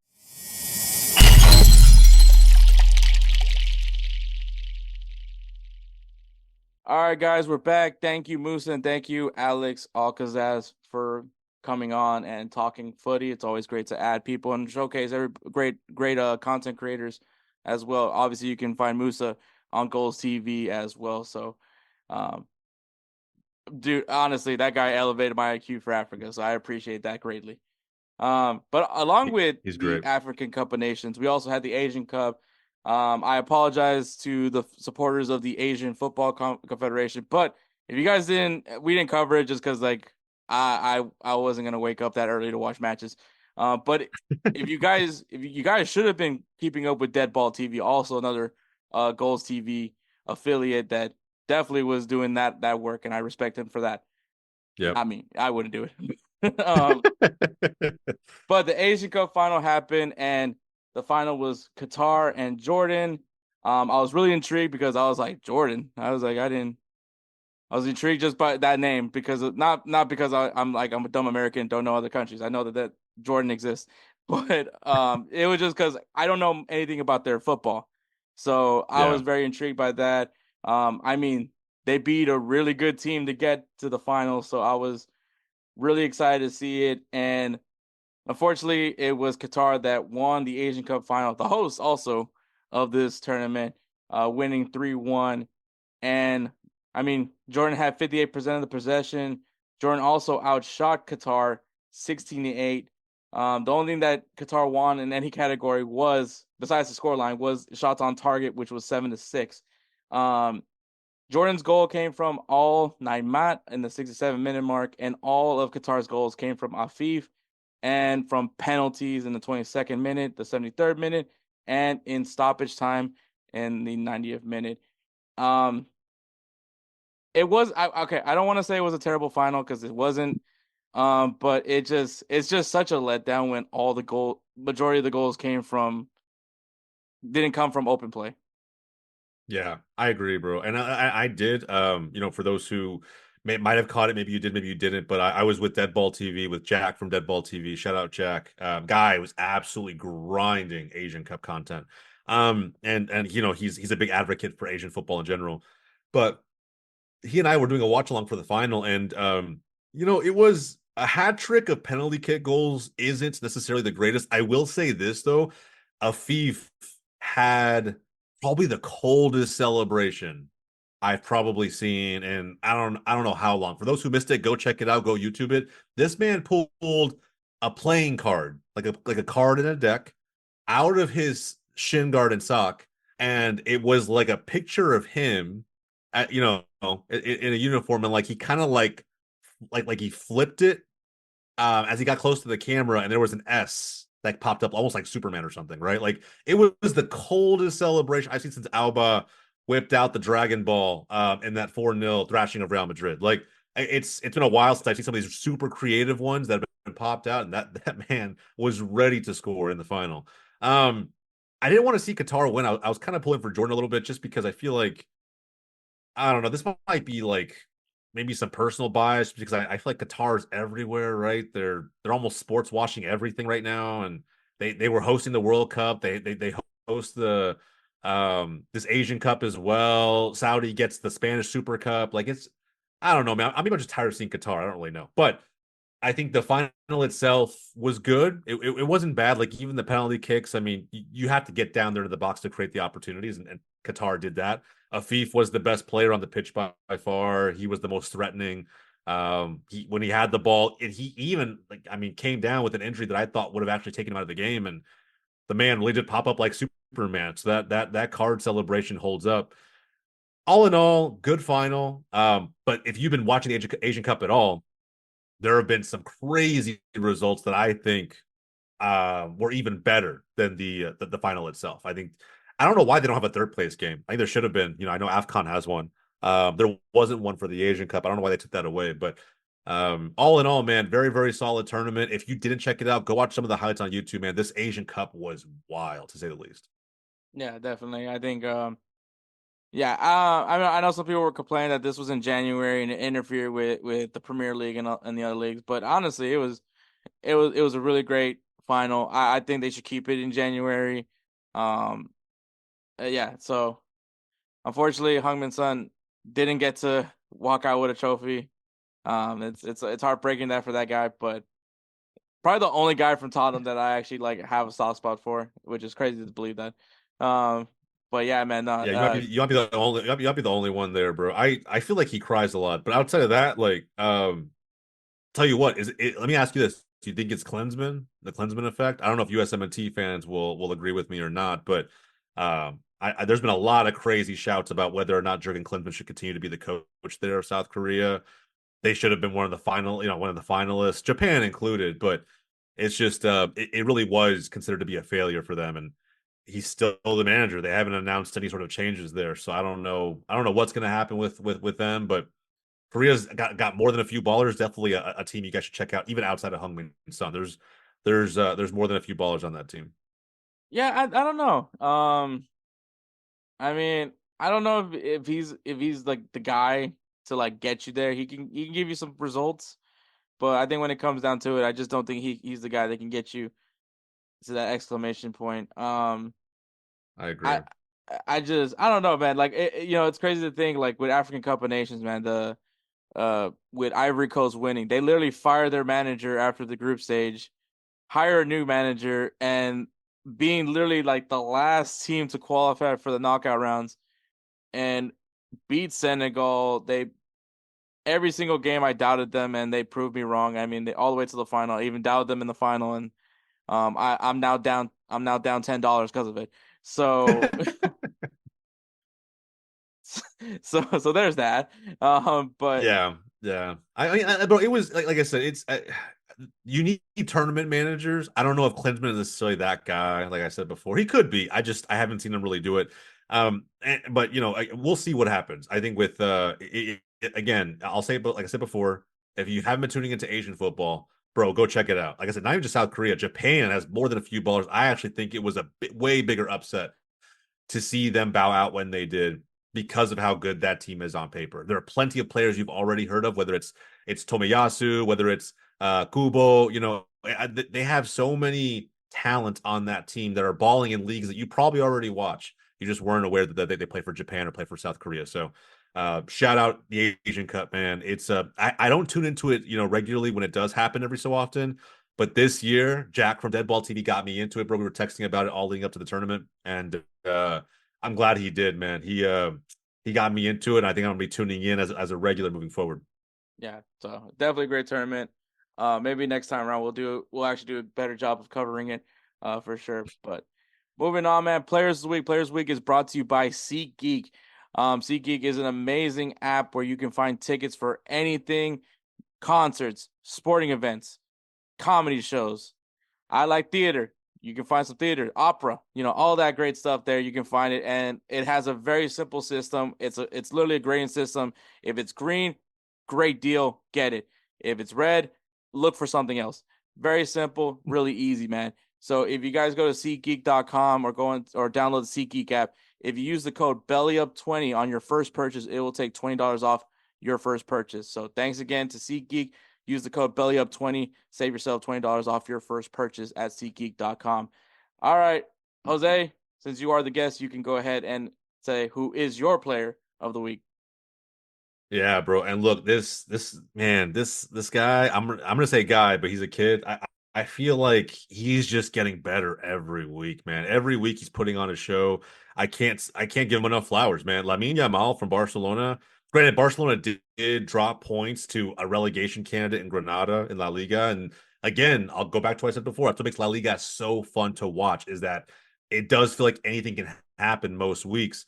Barcelona did draw 3-3 to Granada, but with that said, 2 of their 3 goals came from a 16-year-old Lamine Yamal. He's playing at an insane level right now, so much so that I think it was Mundo Deportivo had a nice little kind of like character-esque drawing of him in the front paper after they drew to Granada, and it's literally him as a smaller version, and his arms are kind of like carrying on his back this giant Barcelona badge, and like it's the world. And I could not agree more, man. I mean, this 16-year-old kid, I think he's the youngest. It's the youngest brace by any player in La Liga history. Mm-hmm. And I think he's doing things that no other 16-year-old's ever done. I am fortunate enough at almost 33 years old to have been alive and watched Messi make his debut for Barcelona. I feel like, and I'm not going to try and make those types of comparisons, but I feel like Messi wasn't inherently doing this. Like, he was to an extent, right? But he also had a ton of great talent around him to kind of take the pressure off of him. To me, this stands out in a bigger way because Barcelona is not in that place right now. They need playmakers to kind of get them over the line, and he seems to be the one doing it. When Lewandowski can't score goals, when it's not, Ferran Torres is injured, Joao Felix is injured, et cetera. Rafinha just came back from injury, et cetera, et cetera. There's all these players that are unavailable, and a 16-year-old is dragging this team over the line in most games right now. He's going to make his Champions League knockout debut against Napoli next week, so very, very soon. I can't wait to see what he does, but at the same time, man, to see a 16-year-old start this many games in a row, it's giving me Pedri flashbacks, bro. It's like I can't watch this man play every minute of every game because we all know how that track ends. At some point the body starts to break down. So hopefully we can protect him a little bit, but man, he is by far my player of the week despite all the crazy games that we saw this past weekend.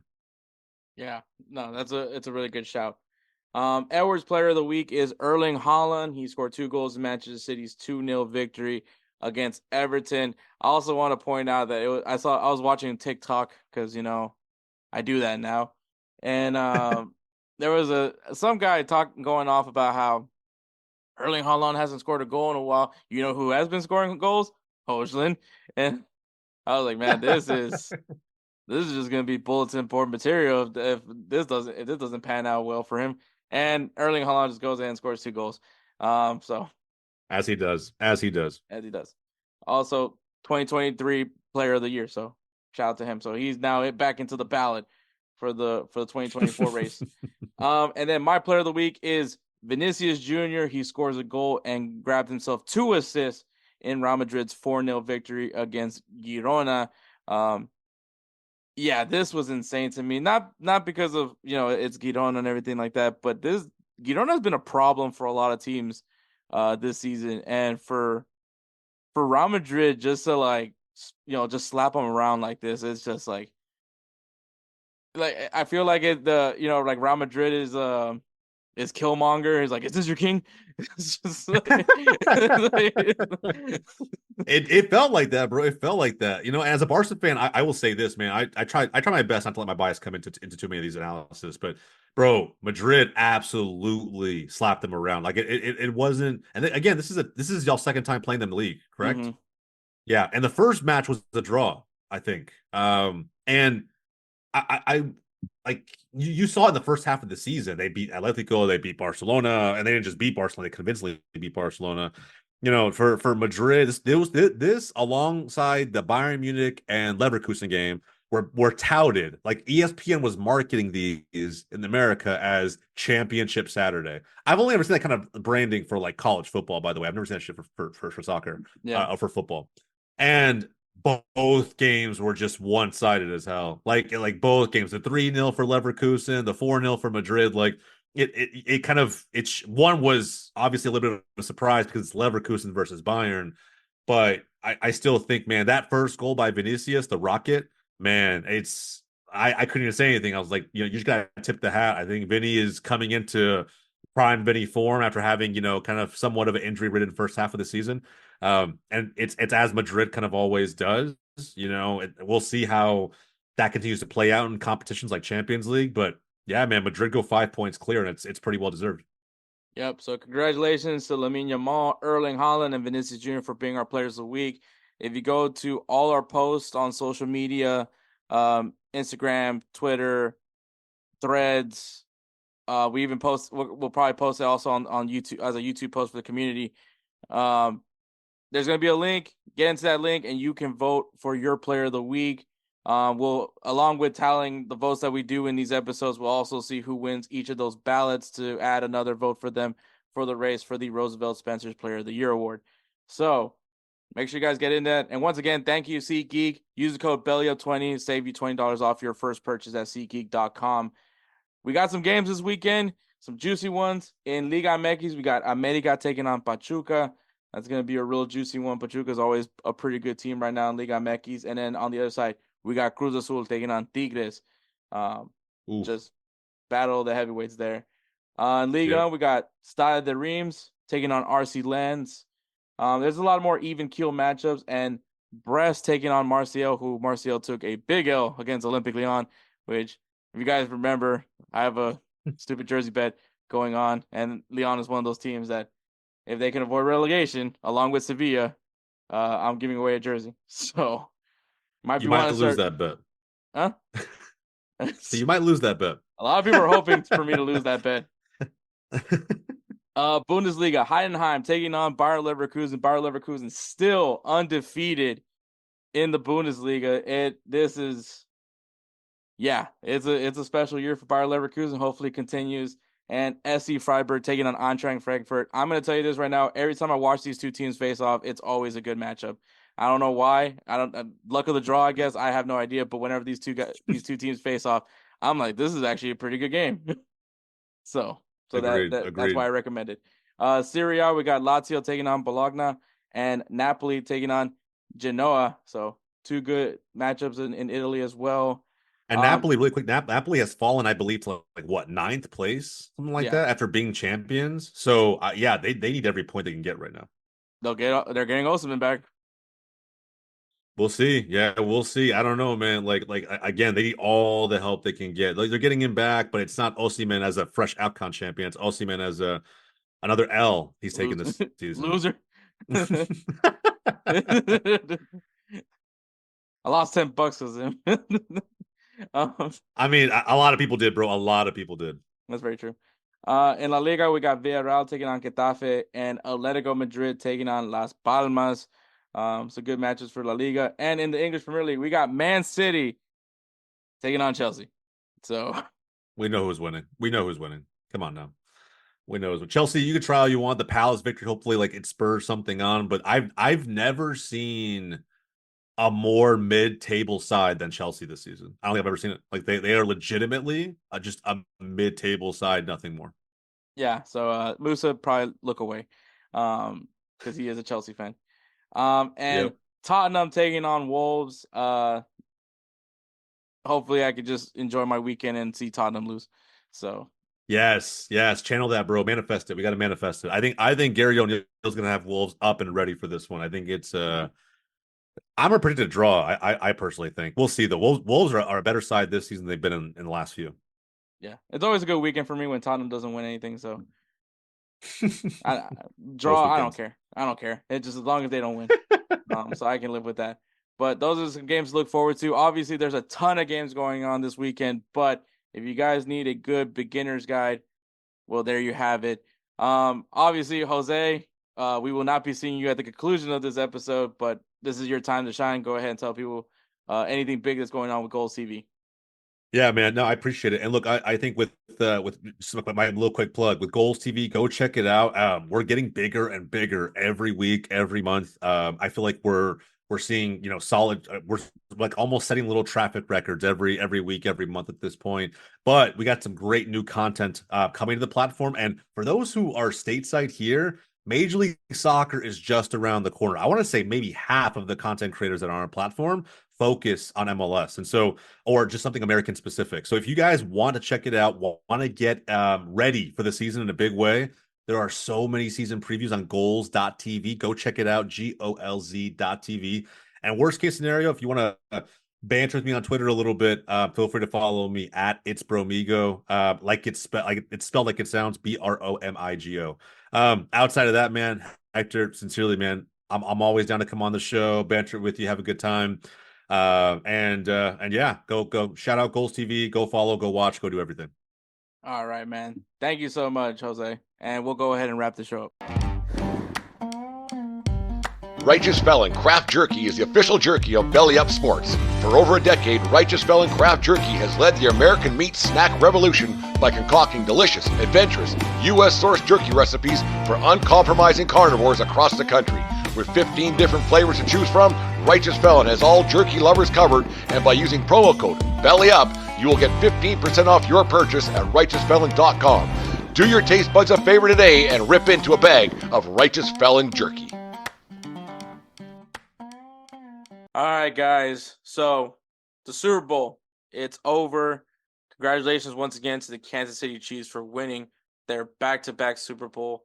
It's crazy to think, man. Patrick Mahomes is only I think 28 years old and already has now 3 Super Bowls, 4 Super Bowl appearances. And I mean, some could argue that you can put Chiefs up there as the new dynasty. They've taken over the Patriots mantle. So yeah, it was huge.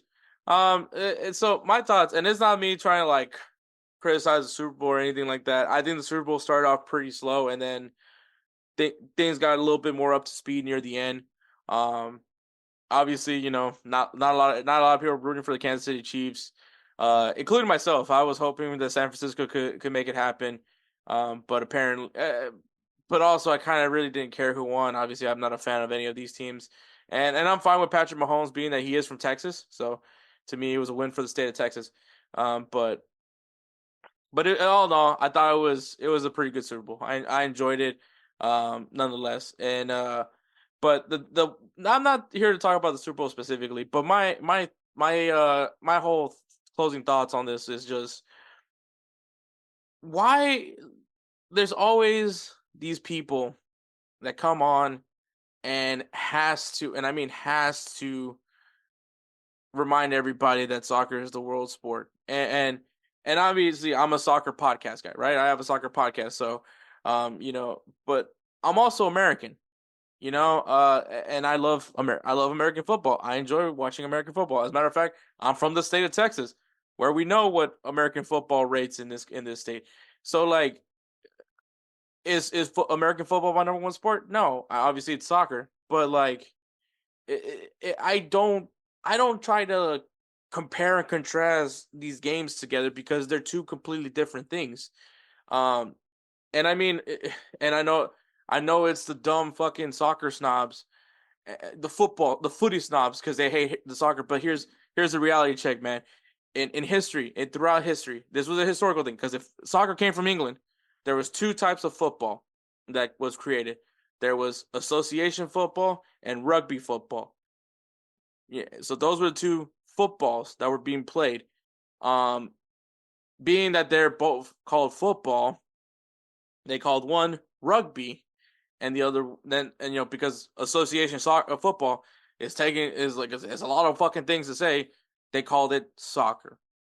It comes from Europe. Europe called it soccer, so let's just take it to there.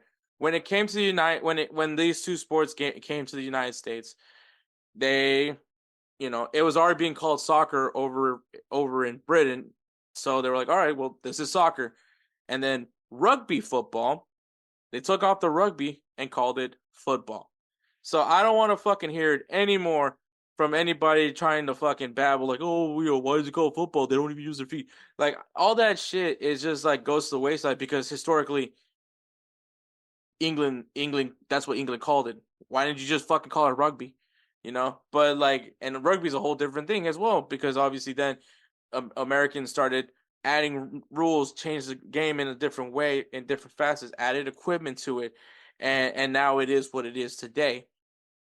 Now, on the flip side, though, the people that are so fucking hardo, American football is the best sport in the world, I'm gonna tell you this right now. I can give two shits about the world champion thing. If you're gonna criticize them for calling them world champions, let's be honest. If it's the best league in the and there is people across the world that watches the Super Bowl, and you can't tell me no because there was watch parties in Rio de Janeiro, there was watch parties in France, there was watch parties in Germany. So people are watching American football. So get off your fucking high horse and act like Americans are the only one that watch this game.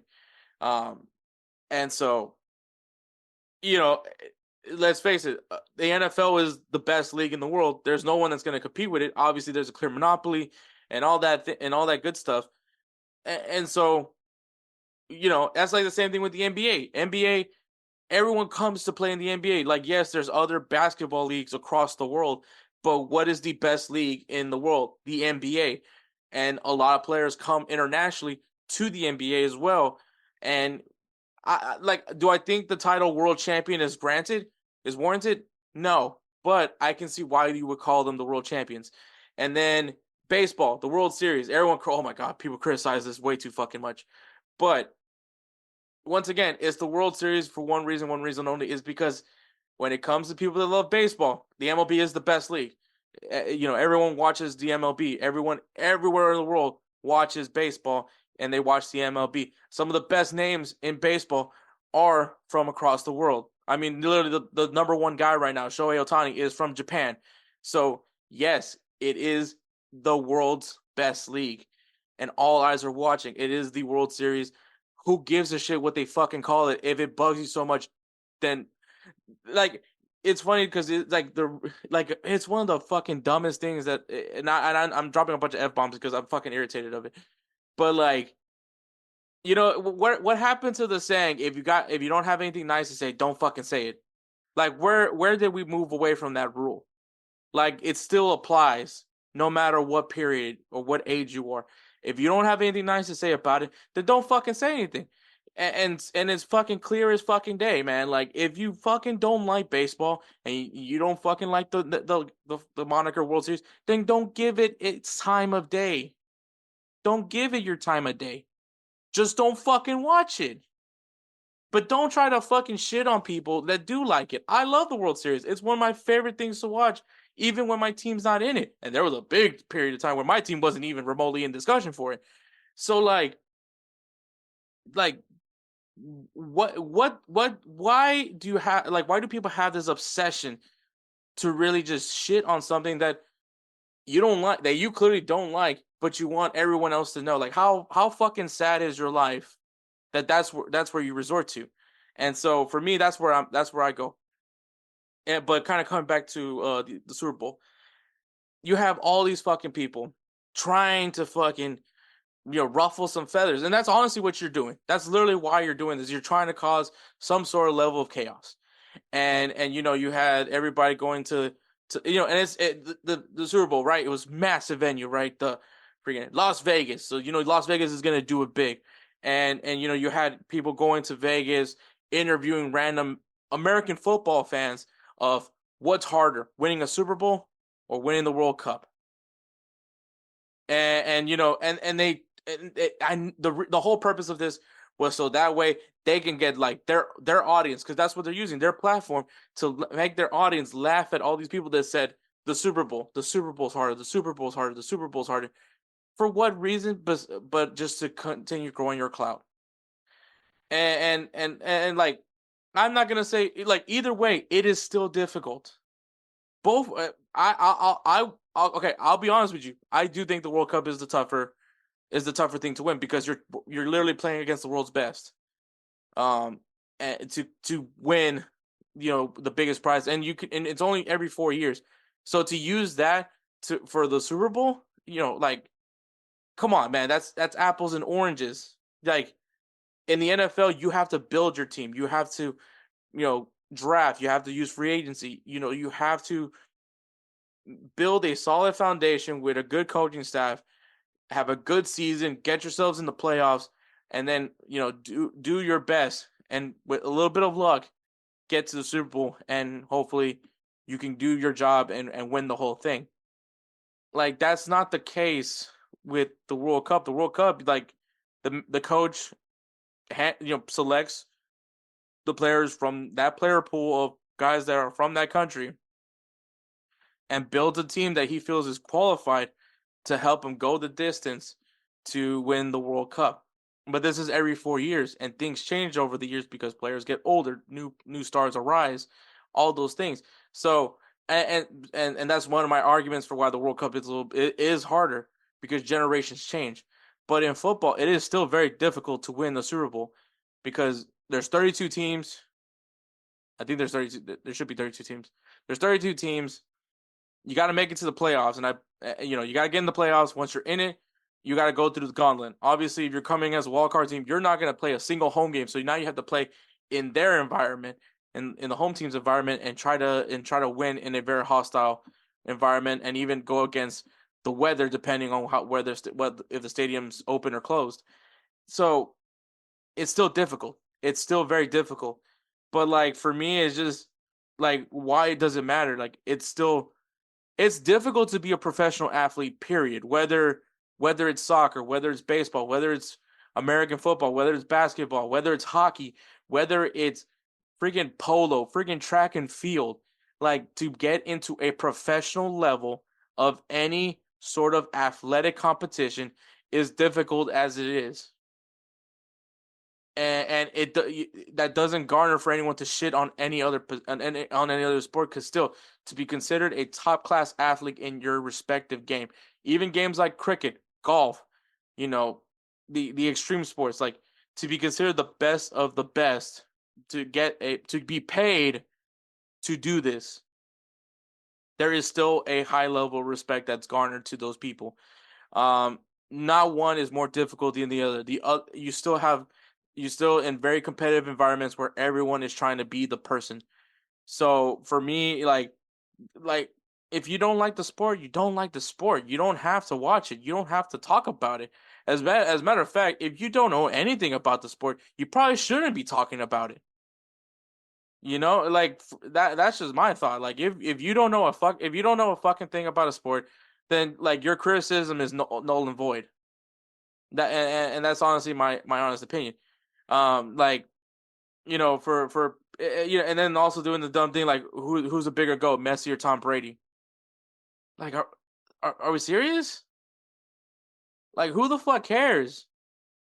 Like no one cares that you think it that people are mispronouncing, that are miscalling football soccer. No one cares. If you call it football, you call it football. If you call it soccer, you call it soccer. Who gives a shit? At the end of the day, who gives a shit? Who gives a flying fuck what you call it, as long as you enjoy the game and you play it? Like, that's all that, in the end of the day, that's all that really matters. Like, some of my fondest memories of playing soccer or football is being able to just go into a park and playing with whoever else is playing. It's the inviting element. And that was like that's the beauty of the game, at least for me. But you have these gatekeeping assholes that want to just be like, no, no, I need everybody to know how dumb their game is versus my game. And at the end of the day, dude, it's still it's difficult to go pro in any sport. So we should respect the quality of whatever athlete has done it.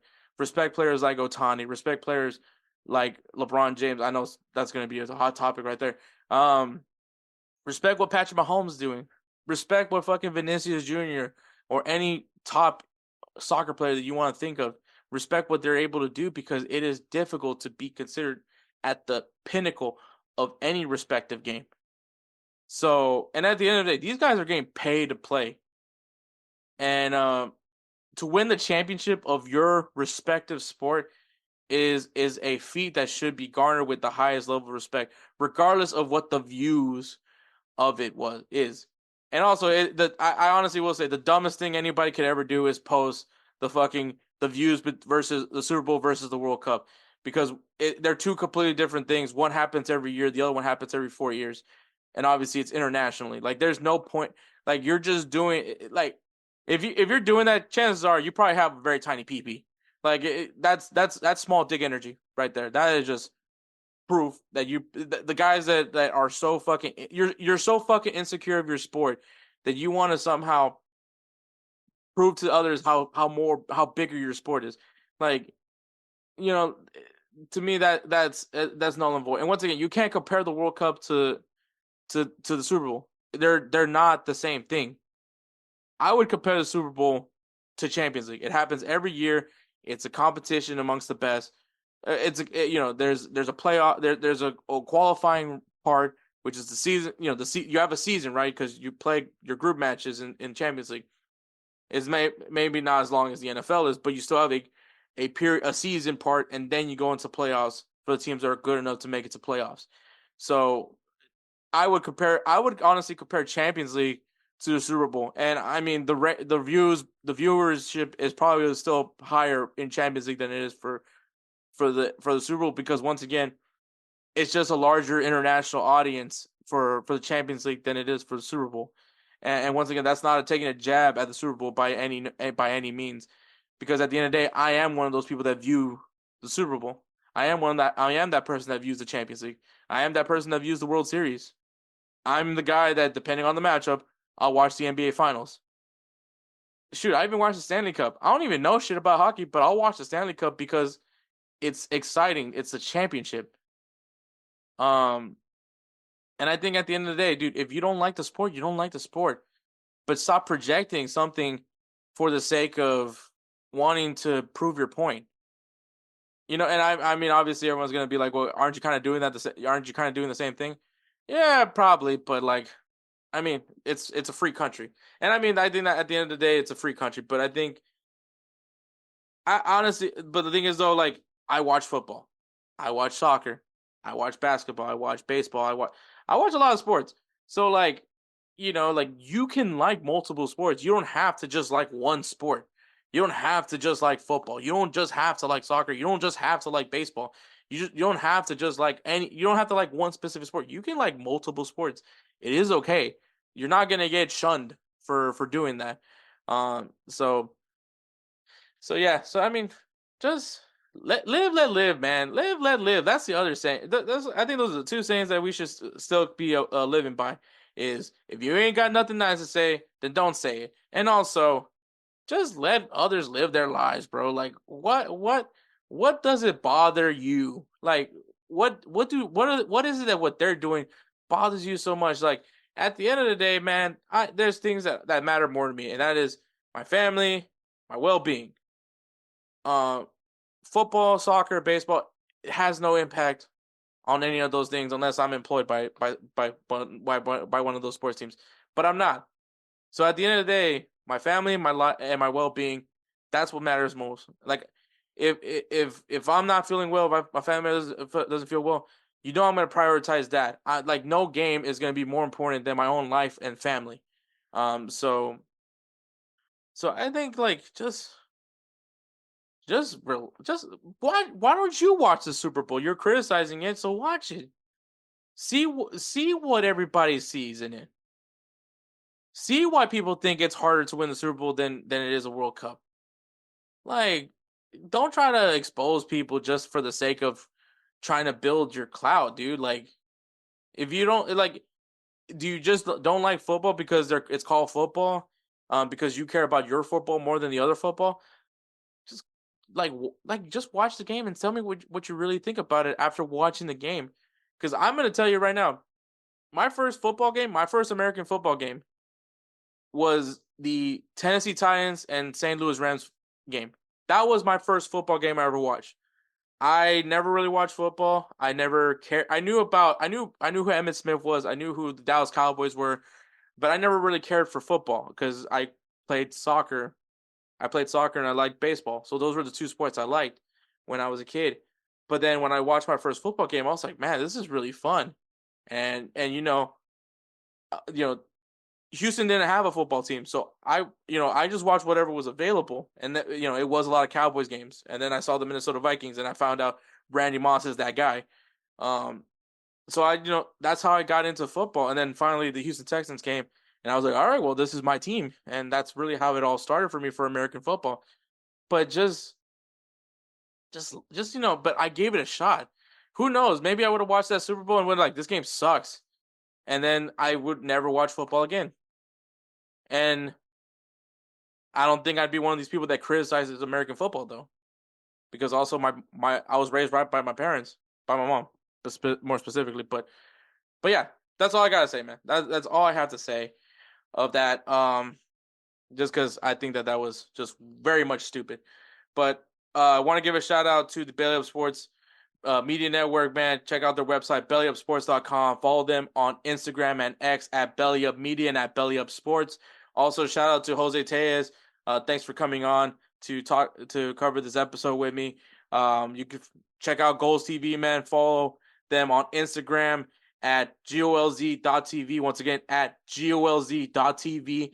And on the X at GolZ_TV. Once again, GolZ_TV. Check out Golz.TV as well, GolZ.TV, so you can see what they're building right now. It is free to subscribe right now, so go ahead and check it out.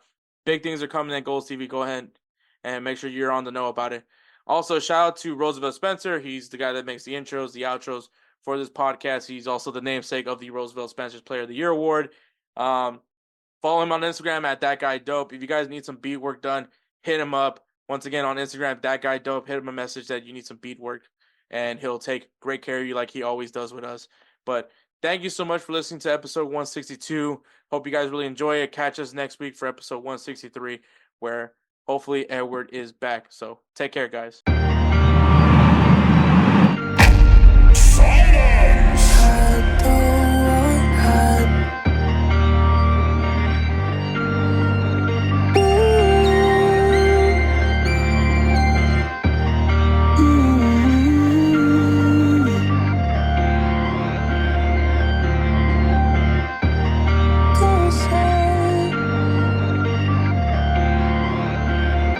Where's that guy?